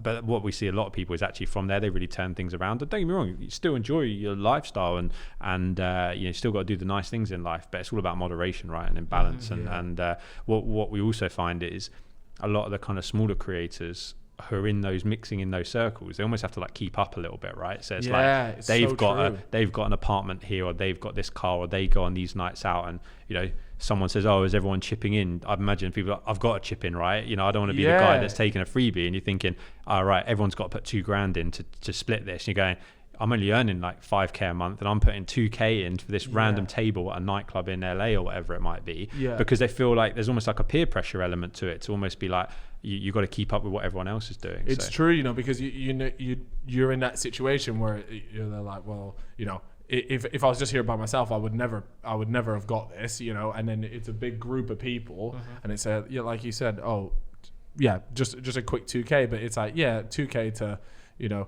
someone earning £100,000 a month is completely fine, but then $2,000 to someone that's earning $5,000 a month is, that's like almost 50% of your monthly earnings down on a table. So, there definitely is that element of like smaller YouTubers trying to maybe keep up with some of the ones that are earning more money, and it's also like a bit of a look, right? So you don't want to seem like to be that stingy guy that's not doing it. All the YouTubers are going out on these big nights out or whatever, and you don't want to be there like, oh, I don't want to spend that money, because there's not bad things associated with it, but you might just feel like you're being stingy. So you want to make sure you get invited the next time, right? Don't you? You want to just make sure that, and also, you want everyone, always seems to want people to think that they're doing better than they are. It's true, no matter how well you're doing, it's like, there's got to be an online perception that I'm actually doing even better. And this goes back to social media in general. It's a dangerous game, right? Everyone's trying to be the best or at the top, and people can get themselves into real financial difficulties, trying to do that, live that kind of Instagram lifestyle, designer clothes, jewelry, holidays, cars. I was going to say, I find that the people that do that, the big flexing people are often the ones that are definitely not like the richest people. You find like like, for example, PewDiePie, we know he's absolutely minted. You got Dan TDM, he's absolutely stacking it. But if you were to watch their videos, look at their Instagram, look at them, you would never think that at all. 100%. The guys that are online are trying to, flex and show off. Don't get me wrong, they're obviously doing all right for themselves, but actually they're the ones that the tax man wants to look at. They're the ones that, can't live that all the way through. There's only kind of elements of their life. So, but yeah. Yeah, you wouldn't see PewDiePie like rocking a full Gucci fit or anything like that. Maybe, bro. Maybe. You never know. When the camera turns off, he just gets into his full just whips Gucci out fit. a couple Gucci snakes. Yeah.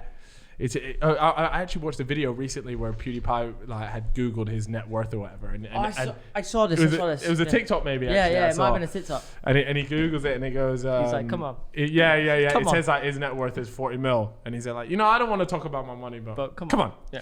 Come on, like, bro, my man's making 40 million like yearly. That's life, man. That is life. That's a couple pennies. That is. Because PewDiePie is down in Brighton. That's where you're based in, or just outside of Brighton. Yeah, that's it. We're down in Brighton. So Felix is not a client. I've met Felix briefly in the past, but yeah, Felix isn't a client of ours. But yeah, he's who would you say is like the biggest client you have? Not in terms of like money, but just it like JJ's. JJ. Yeah, JJ's the biggest. And then the Sidemen guys. Sidemen guys, F2 freestylers. Oh, okay, the F2. Yeah, those guys. A guy called Slogo. A guy called Josh. I know them guys. GTA, Quibble Cup kind of. That kind of crowd. So yeah, that kind of group have all got over 10 million subscribers, I think. Yeah, so yeah, mad. they're flying.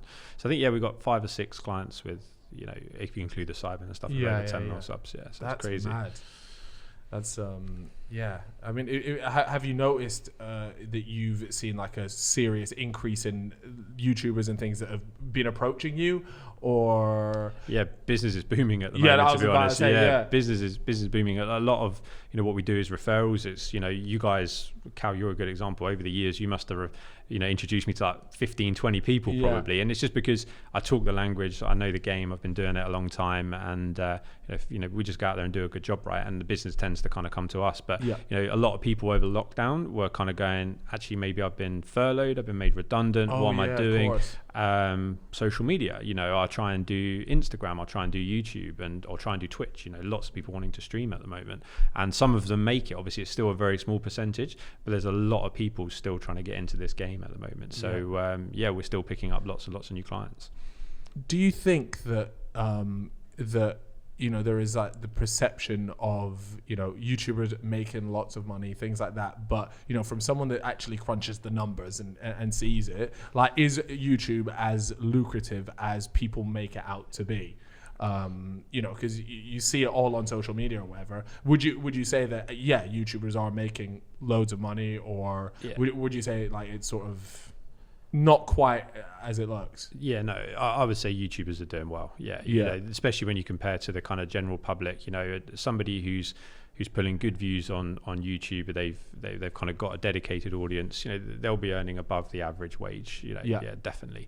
Obviously what we're seeing now is a lot more people trying this. There's so many more channels out there, so many more people aspire to become the next big kind of online content creator, but a lot of them are doing it for the wrong reasons, right? They're looking at the money, the fame, the lifestyle, and actually those people that set out to do that, we find within 6 months or a year, that when they're not getting the success that they thought they'd get, they just give up, right? They'd have, because they're not doing it because they're passionate about it. They're not doing it because they really enjoy it. They're doing it because they want the cars, they want the houses, they want the jewelry, and that's really tough to sustain that work rate when actually you're not actually enjoying what you're doing. So I mean, my tip for anyone would, when you're thinking about creating content, do something you're passionate about, because look, how long have you been uploading videos, Cal? Like, I'm not even joking. It's going to be my 11-year anniversary next Tuesday. And imagine you picked a topic to create content around just because you thought it was going to make you money, and you're still having to try and do it. That was the thing. When I started, you couldn't make money. There was no such thing as ads on video. That monetization just didn't exist. The old partner program. But I started before that was even a thing. Like, there was genuinely, you just didn't make money doing YouTube videos. So I started it with making like little FIFA, Call of Duty, Call of Duty videos. Everyone starts on a bit of COD, videos, all that stuff. So all of the most successful, individuals that we work with, they all started out just doing it as a passion, doing it as a hobby, doing it in their spare time, just because they enjoyed doing it. They enjoyed making videos, they enjoyed the process. and the money and everything else followed. There's too many people out there in my mind at the moment that, you know, it's like we're saying, you know, the footballers of 10 years ago, everyone wants to be them. Actually, they just want the lifestyle. They don't actually want to do the hard work and the graft that's in between it all. And like I said, I think, you know, content creators, you know, they have to wear so many hats, right? You have to do like so many things. You know, you think about, go back to the footballer example, even an actor or a musician, you know, they usually kind of just have to focus on one area. I find with a content creator, play football, you know, an actor just turns up and acts and learns their lines and acts. And but with a content creator in the early days, you have to learn to edit videos. You have to learn to do all the business side behind the scenes. You have to negotiate often your own brand deals or contracts. And, you know, there's so many different kind of, you know, like I said, hats that you have to wear when you're starting out in the content creator space. And, you know, it's quite, you know, it's a real challenge. It's not as easy as it looks. You know, I'd say people make more money than maybe people imagine, but they also work a lot harder than what you see. You know, people see, you know, they upload one video a week, right? They must just be, you know, but actually the amount of time planning the video, coming up with the idea, filming it, editing it, you know, if you're working with a brand, getting that signed off, there's a lot of hours going behind the scenes. I think that's the biggest thing that I think people misunderstand about the industry. Just how much effort goes in. Yeah, you fucking hear that, you lot? Yeah, we're actually putting in a shift here. You lot think we just turn up and jump on the mic? So when I don't upload for 2 weeks. Wait. You didn't upload on that main channel. I don't think you have uploaded still to this day. How long are we waiting? How long has it been since the video? It's definitely way over a year. Really? Yeah, I didn't upload for a year. Then I uploaded a video. Now it's been over another year. Yeah, man. So I got to do my yearly video. Any ideas, anyone? You know? Let know in the comments of the video. I do have a plan to eventually do it. We were talking about it in January. It's now April. And there's still no video to be found. It's coming.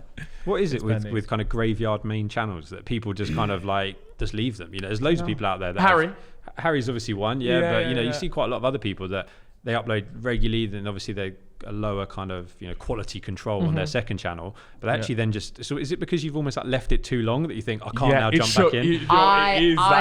Mine's got to be a case of like, look, I'm going to upload this video. I don't know what to upload. It needs to be really good because I've uploaded in a year. And is anybody even going to watch it now? What's it's going to stink. No matter what, it's going to stink. Am I going to see like this video get like 5k views or what's the situation? A little bit of anxiety in there for you. It's true, because I remember we spoke about it. Is that I probably had like a year and a half, like just off, or like, you know, I hardly uploaded any videos. But it's one of those ones where you just burn out. Like I was just burnt out. I was there like I need to, because I was making videos that I didn't really want to make at the time. So I was like, right, well, I'm gonna take a break off. That's when I went holidays, partying all the time, all that stuff, and it was class. I did something with my time at least. But then coming back, and I was like, I need to get back to working. I need to actually put in a shift. And then I changed the sort of how I did all my videos. And people do burn out, don't they? Right? Yeah, you 100%. You know, if you've been doing this for 11 years, I think I always think about Vic when he was uploading like 3 videos a day, like years. How do you just keep that? Like, must be mentally so draining to just every single day, you know, keep up with that consistency. But it's not a bad thing to take a break. Obviously, JJ took his big break, didn't he? You know, a fair few years ago now, and kind of came back, reinvented himself. Oh, that was a bit of a meme, wasn't it? Where he was transforming. That's what he said he was doing. Do you remember that? He didn't upload, and like he deleted. 6 months, wasn't it? I think. Yeah, 6 months. He deleted all his Instagram photos. He just, I think he changed all of his like profile pictures to black. I don't know. Now I'm. And then he came back and he's like, I'm transformed. And to be fair to him, like he legitimately did, and he's absolutely just smashed it. But actually, do you have any like musicians or anything? Not really. Well, obviously, you've got musicians. Like JJ and what, you know. A couple of kind of, you know, people that have branched from kind of YouTube into the music space and have obviously done quite well. JJ's one, but there's probably 4 or 5 others as well. But no, we don't have any kind of traditional kind of musicians really at the moment. Because from what I'm hearing, the music bag is huge. Really? Like the money that musicians make off of these like label record deals, whatever, are like insane, and they sort of like sucker you in a little bit because they offer you advances. Saw one the other day, I swear, a guy signed on for like 23 albums or something. They got him for 23 albums, and he just signed that shit. Like he was like, yeah, and he like probably regrets it now. Yeah, why do I feel like I heard that? It's probably TikTok, no one knows. But I swear I saw it the other day, and I was like, 23 albums. Yeah, 10 times per album. Nah, that's That's insane. He's done it. The music money in general is crazy, but it's weird because what they do is, let's say they're like, oh, here's £5 million and we want, let's say, like you said, like 3 albums. You don't actually have that money. It's sort of like you're in debt to them a little bit because they're just trying to recoup it, so that it's like considered an advance payment. But all this money that you would have been earning yourself. Does that make sense? It's kind of hard to explain. Yeah, 100%. So the labels effectively guarantee you an amount. Yeah. Right? So they say, look, if and you obviously can either take the risk to remain independent. If you think you'll sell more albums, more singles than what they're giving you as advance, maybe stay independent. But the labels can open so many doors for you. Yeah. They get you on radio. They get you in the Spotify playlists. The they label get you machine. where you need to be. But you owe them a lot of money, and they take a lot of control. Yeah. They because if they can, in some contracts, they can be like, yeah, you're not dropping that song. Like, that's a shit song. Yeah. If Like, they do if that. they don't rate it, we're like, no. Yeah, that's not going out. They own you effectively Yeah. for the length of the contract, right? And then obviously, some people can get some big advances, but in the music world, the kind of difference between the people at the top and the bottom is so much bigger. The big artists are getting massive advances, but actually, there's so many musicians out there hustling that they're getting tiny little advances offered to them, and people having to take them just to put some food on the table, and also to open some of those doors in the hope that in 2 years' time they can sign another record deal for a big amount of money. Whereas what I find with YouTube and the social media space is everyone's almost got like a fair chance. If you don't sign for a label, it is really difficult to break through in the music world. Whereas in social media, if you keep hustling, if you keep working, you keep putting out content, you collaborate, you do all the right things, the success can happen and can come. So I feel like there's, the labels effectively are like the gatekeepers to the music industry. It's true though. We don't it's have so that manipulated by the labels, whereas that doesn't exist. Yeah, we don't have that. That doesn't exist on YouTube. If you make good videos, then you will be successful, sort of thing. Yeah. Right. If you make appealing videos, you'll be successful. You can make appealing music, but if you don't get put in those, put on the radio, put in a Spotify things, then it doesn't really matter. You're not going to make that much money. That's it. And the other thing with the music industry is obviously the artist is just one element of the song. So you have like the writer, the mixer, you have all the people behind the scenes that all take a cut of the revenue as well, right? So my eyes have been opened more recently as well, with the fact that actually a lot of kind of labels, they almost have like a front man, right? So especially in the kind of the DJ sort of space, house music, etc. Often the artist that's associated with it, they might know the basics to kind of mixing and maybe DJing live, but actually all the music's been produced for them behind the scenes, right? They're just like the face, the name. I've heard of this it about all. like DJ Khaled and stuff. Like he doesn't actually do that much. He adds his tag to it. Yeah, he's another like one, and then it just his name is holds so much weight that it just blows the song. That's it, 100%. So wild. It's obviously, whereas with YouTube there's a lot less of that goes on. It's a lot less kind of constructed, and the people are more genuine when you're obviously seeing them. But that's the other thing with YouTube. Obviously I get to see the kind of YouTube personality online, and I obviously deal with the individuals a lot, and some characters are obviously so different. Some people are super hype, super lively, always online, but actually really mellow and really chilled whenever you kind of speak to them or meet them in real life and in person. And that goes back to this kind of idea, I suppose, that what you see online isn't really, all true, right? It's not all real. I was gonna say, do you ever see like, maybe one of your clients or whatever, and they're posting like, doing all that, maybe like flexing, do whatever, and you're just thinking, you're waffling, lad. Like there is, I know the bank account doesn't back up whatever the hell you're going on about here. There definitely is some like that. Yeah, 100%. Whether it's rented cars or someone else's jewelry. Yeah, because you like at the end of the day, like the bank statement is fact. Like there's no hiding from that. So you're just there like, you big waffler. I know that. You've been rumbled. Yeah, exactly. Chip, you good with your money? Yeah, you know what? Sam sorted me out over the years. Yeah. Helped me get back on track, get everything sorted. So, you good now? Yeah, now I'm chilling. Now it's about just saving up. I guess maybe get a house eventually. Yeah. The one annoying thing is trying to save up personal money. Because obviously, all the money that we get paid, it goes into our business accounts. And then we have to pay our personal accounts. That is the long process. It's just like waiting. That's the expensive. And waiting. It's expensive. Because business taxes actually in the UK are pretty low when you compare to kind of other European countries, certainly compared to the US. We pay currently 19% what we call corporation tax in the UK, which is pretty good. The US is closer to 30, depending on which state you're in. You know, France, Germany, all of Western Europe's quite a lot more expensive. So for business taxes, we're pretty low. But actually for personal taxes is obviously when things really kick in, and when you earn, you know, on any money you earn between 100 and 125,000 pounds, you're paying close to 62% tax on that amount. So 62%. 62% of your money. I feel sick.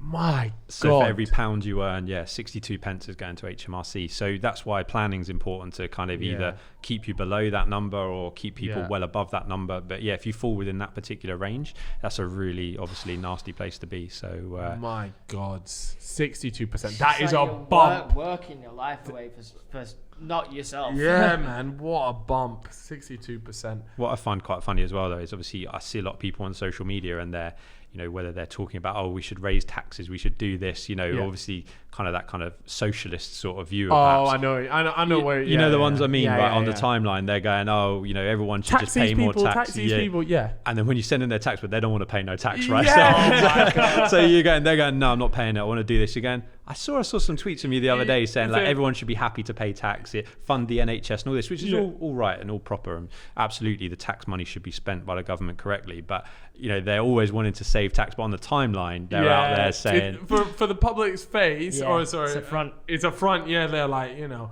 I wouldn't mind paying more tax. Yeah, no problem. Raise it by 3%. Yeah, that's no problem. And then once you get that bill through, so how can we get this lower? Sam, we got to start expensing this shit. Sam. Yeah, that's it, 100%. You know, it's that one always makes me laugh, to be honest, because it's you know, people want to build an online persona, don't they, to stand up for certain things, but actually when it comes down to cold hard cash and it's affecting you as an individual, they're not so keen. Yeah, man. Oh, that's, you know, I'm glad to hear that, because I've had that suspicion about plenty of people on the timeline, and you know. But yeah, all right. Well, what we tend to do in our podcast is a little section called relationship advice. Okay. And today we have got. I'm looking at BTS Alex here, and he's giving me the nod. He's saying we've got some people that need some relationship help. advice from an accountant. What could go wrong? Wow, it's going to involve money, is it? Here we go. But you've got a kid on the way. You're married? Yeah, so engaged. So we were due to get married last year, but COVID struck. So I'm actually getting married in 4 weeks' time. Ooh. Talk about a bump. Weddings. Oh. Big spenders. Bro. Business expense? Yeah. Legit, do you know what? We've had a couple of clients ask, right? They're saying they're filming it. They're putting on YouTube. No, but that's actually a good point. Where does that land? It's a really tough one. Yeah, it's the same sort of thing. You know, there's obviously, it's a personal expense, really. There's no way justifying that's business. Even if it's going on your YouTube channel and monetizing it, it's a personal expense. You can't blame them for trying. That's just too far. You're getting married, like, you just can't do it. But yeah, by the way, I don't know if I will like have one of them super grand weddings. I just don't think that's for me, because it's like people are spending £50,000 for one night. I was hoping you would be, because I was just thinking about the drinks, the free bar, the free bar. He knows me so well. Exactly. All right, here we go. Anyways, let's get into this. All right, we've got a fella here, and everything's anonymous.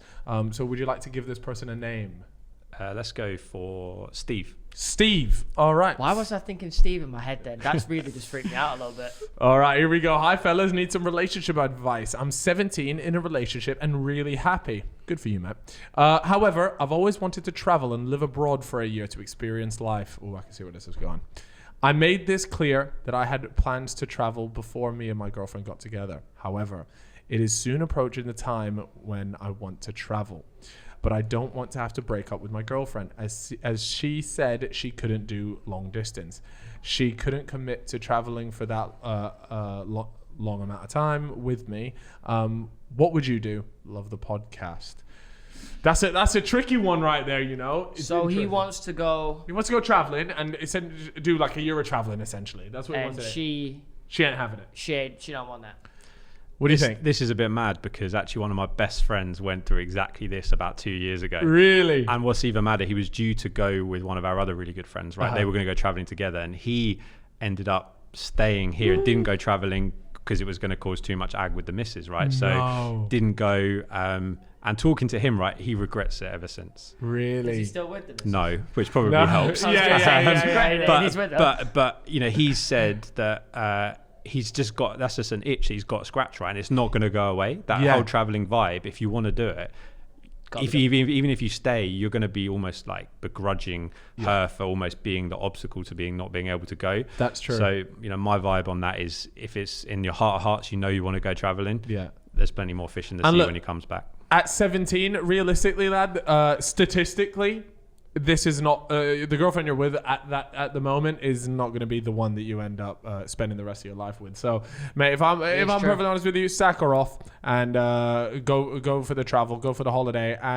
But at the same time, you can understand where she's coming from, in the sense that, look, if she doesn't want to do long distance, that's totally fine. Look, long distance isn't for everyone. I wouldn't do long distance, so that wouldn't work as well. I've also had, you know, friends and stuff who go traveling, try and do the long distance thing, doesn't work. It doesn't. Never going to work. Exactly. So yeah, that's in the bin, unfortunately. Yeah, bin that. Yeah, you've been in it? I agree. Look at how my RuneScape girlfriend went. Yeah. RuneScape was the days. That was a classic, man. Did you ever have a RuneScape girlfriend though? I don't think I had a RuneScape. I probably did, but I don't remember it. But yeah, man, RuneScape was like my life for a few years. That was mad. Rugby girl 8. Yeah, that was it. All right, guys, here we go. I believe it is another fella, and his name is Dave. He's from Straya as well. Dave from Australia says, I need help. Whether you answer this on the poddy or not, I just need help.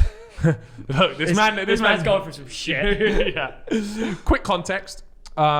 This girl keeps postponing the first date because she has work. But finally, this Sunday night, we are set to get a cheeky Nando's. By the way, that's poor. What were your thoughts on Nando's first dates? Do you know what? I love Nando's, but it's not a first date vibe for me. No. I tell you what, I once went on a first date. Nando's was closed, so what we did instead was went across the street to Pizza Hut. No, I think I was like 16, 17. That is poor, isn't it? That is so poor. No, at 16 or 17 though. She weren't complaining when I rocked up with the ice cream at the end though. Really? There you go. At 16 and 17 though, it's a bit more understandable. Yeah. But if you're over the age of 18, I think you can't be doing these. Nando's is not a vibe, and Pizza Hut is definitely not a vibe. Anyways, you're set to have a cheeky Nando's. What the hell should I wear? Honestly, my wardrobe is filled with nightclub clothes, and I'm not messing this one up. I know this seems like I'm young, but I'm not. So he's 19. Yeah. Okay. But I've been out the game for a minute, and I've just been subbed back in. So this is, what's the dress code for a Nando's? Is that what he's asking? What's the dress code for a first date? Going to Nando's. First of all, lad, I reckon, now that we know that you're 19, I reckon you call an audible last minute and you say, let's go somewhere else. Yeah. Or you do Nando's, but that can't be the whole date. Yeah. You have to go and do something else. What would you wear on a first date? Are we going smart? Are we going casual? Like, what is the vibe on a first date? Smart casual for me. It's like a nice pair of trainers. Like a shirt and t-shirt kind of vibe. Okay. Not like a full-on shirt and jeans, definitely. That's a bit too nightclubby. Yeah, like definitely. The Mayfair ones. What are you wearing? You're probably just wearing what you're wearing now, huh? Just like a casual. You're a casual one. Yeah, just whatever. Exactly what I'm wearing now. I don't know. Just try and look the best that you have without taking it too far. Do you know what I would say? Your best is outfit. You should wear what you feel most confident in. Yeah. When you look comfortable in the mirror and you think, holy that's shit, a bad I'm dripped bitch. out and I'm panged. Yeah. That's what, yeah. Everyone's got that one jumper or shirt that just fits right. Yeah. You know, the one you put it on, you're like, yeah, that's good. Yeah. This is serious. You treat yourself once a week, you're like, yeah, that's a fucking one right there. What I would say is, though, if you have a muscle fit top, don't wear it. Yeah, I think your first date, you don't want to be wearing like, you know, one of those tops that looks like it's shrunk in the wash and you're still wearing it. I just don't think it's a good look. Do you remember like 5 years ago those t-shirts, like the V in the neck used to come always like down here, and everyone was wearing those. Classics, man. A little bit of chest hair out. All right, we got another fella here. John. So we've had Dave, John, and Steve. These guys sound like they all go to the pub. Yeah, that's it. Like... Here we go. John said, all right, lads. Basically, my girlfriend split up with me around 3 weeks ago now. At first, I was obviously heartbroken. However, during the relationship, she always had a thing about my ex before her and would always bring her up in conversation and compare herself to her. Mm-hmm. Obviously, we are now no longer together, and the ex she was always worried about is now in my DMs, and I've been meeting her again and actually been to her house and been porking her on the sly. Ooh. Is this wrong? Or do I think, screw it, quite literally, and carry on being friends with benefits with the girl? Much love to the pod. So is he still with his girl at the moment? No. So he's broken up. So he is a single man, but he's essentially porking the girl that he told his girlfriend not to worry about. You know that one? Yep. That's a tough one. Do you think is he good to go? Or is that a yellow card? Good to go. Like, they're not together. Yeah. So I don't, like, it doesn't make sense to be worried about it. You know, he's not with her. Yeah, that's true. I think I'm with you on that, Chip. Yeah, I think if they're properly broken up, there's nothing still kind of going on there, then he's free to crack on. He's a free agent. And if he's enjoying himself, he's having a good time with her, then why does she have that control over him? You're a single man. Look, you are very cliche by doing this. You know, you are the meme. This happens way more than you think. This happens a lot. Yeah, like, for guys sure. always go back. You always go back. Just remember though why he split up with her in the first place. Don't get back in the feels again. That's so true. If you're seeing your ex now, I guess, you got to make sure you don't catch feelings, because he did say friends with benefits to be fair, so it looks like he has a plan to. Yeah, but how many times have we seen friends with benefits go tits up, especially here, bro? It even happens in the movie. It does. Oh my, that's a good movie, by the way. That is a really good film. You what, rom-coms? Yeah, not for me personally, but I know the film. Yeah, like mid 2000s, right? Was it? Yeah, I think so. Yeah. Have anyone watched Silver Linings Playbook? Oh, if you want a rom-com, I got you lot. Fellas and Felitas, if you're listening in, just tune into that one, Silver Linings Playbook. It's an emotional one. Yeah. All right, here we go. Another fella. The fellas on the last podcast we did, it was all Felitas. Today, it's a cockfest. His name is Max. Max. Okay, I would argue that's the most creative one we've had a lot so far. Took it up a generation there. I was expecting Paul. But we'll go with Max. Here we go. Hey lads, long time listener, first time messenger. That sounds like quite a cool little intro there. Yeah, I like that. So there's a girl that I talked to a few years back. We both had feelings for each other, but it never became anything more. However, recently she got into a relationship, and after talking to her mates and admitting I still like her, found out that she still has feelings for me, even though she is in a relationship currently. What should I do? It's a sticky one. So yeah, essentially, this bloke. You're confused. Yeah, I'm with you. All right. So what's happened is him and this girl. Yeah. You know when you're in school and you sort of lie to another one, and they sort of lie to you, but nothing ever really happened. Yeah, right? Of course. And that's happened. Now she's just got into a relationship with someone. He's gone and spoken to a few of her mates, and her mates are saying, "Yo, even though she's in this relationship, she actually still has some feelings for you knocking around." Mm-hmm.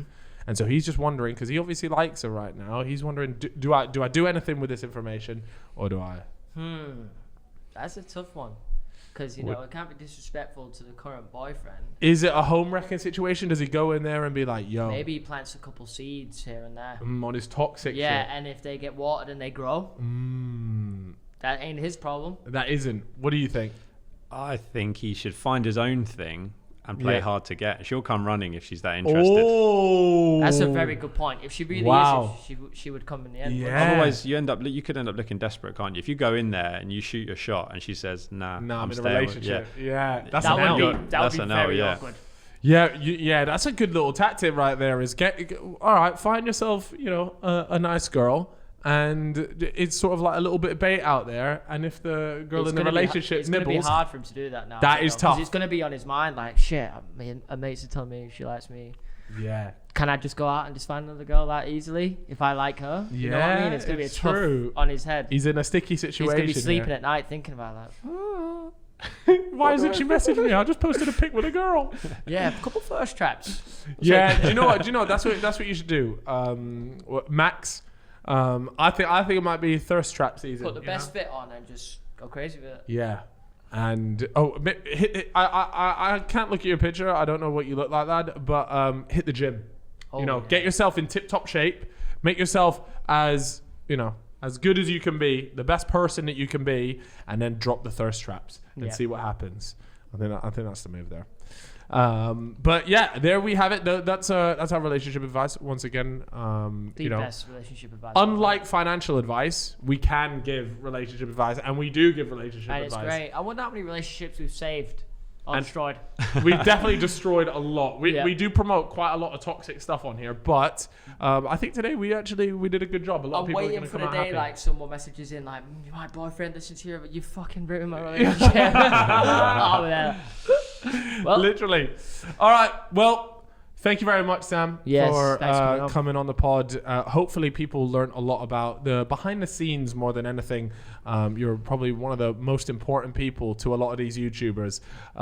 So yeah, thank you very much for coming on. No, thanks very much for having me, guys. Good to see you both as well, post lockdown. I hope I don't have to hear from you for a little while, because if I do, then I know what time it is.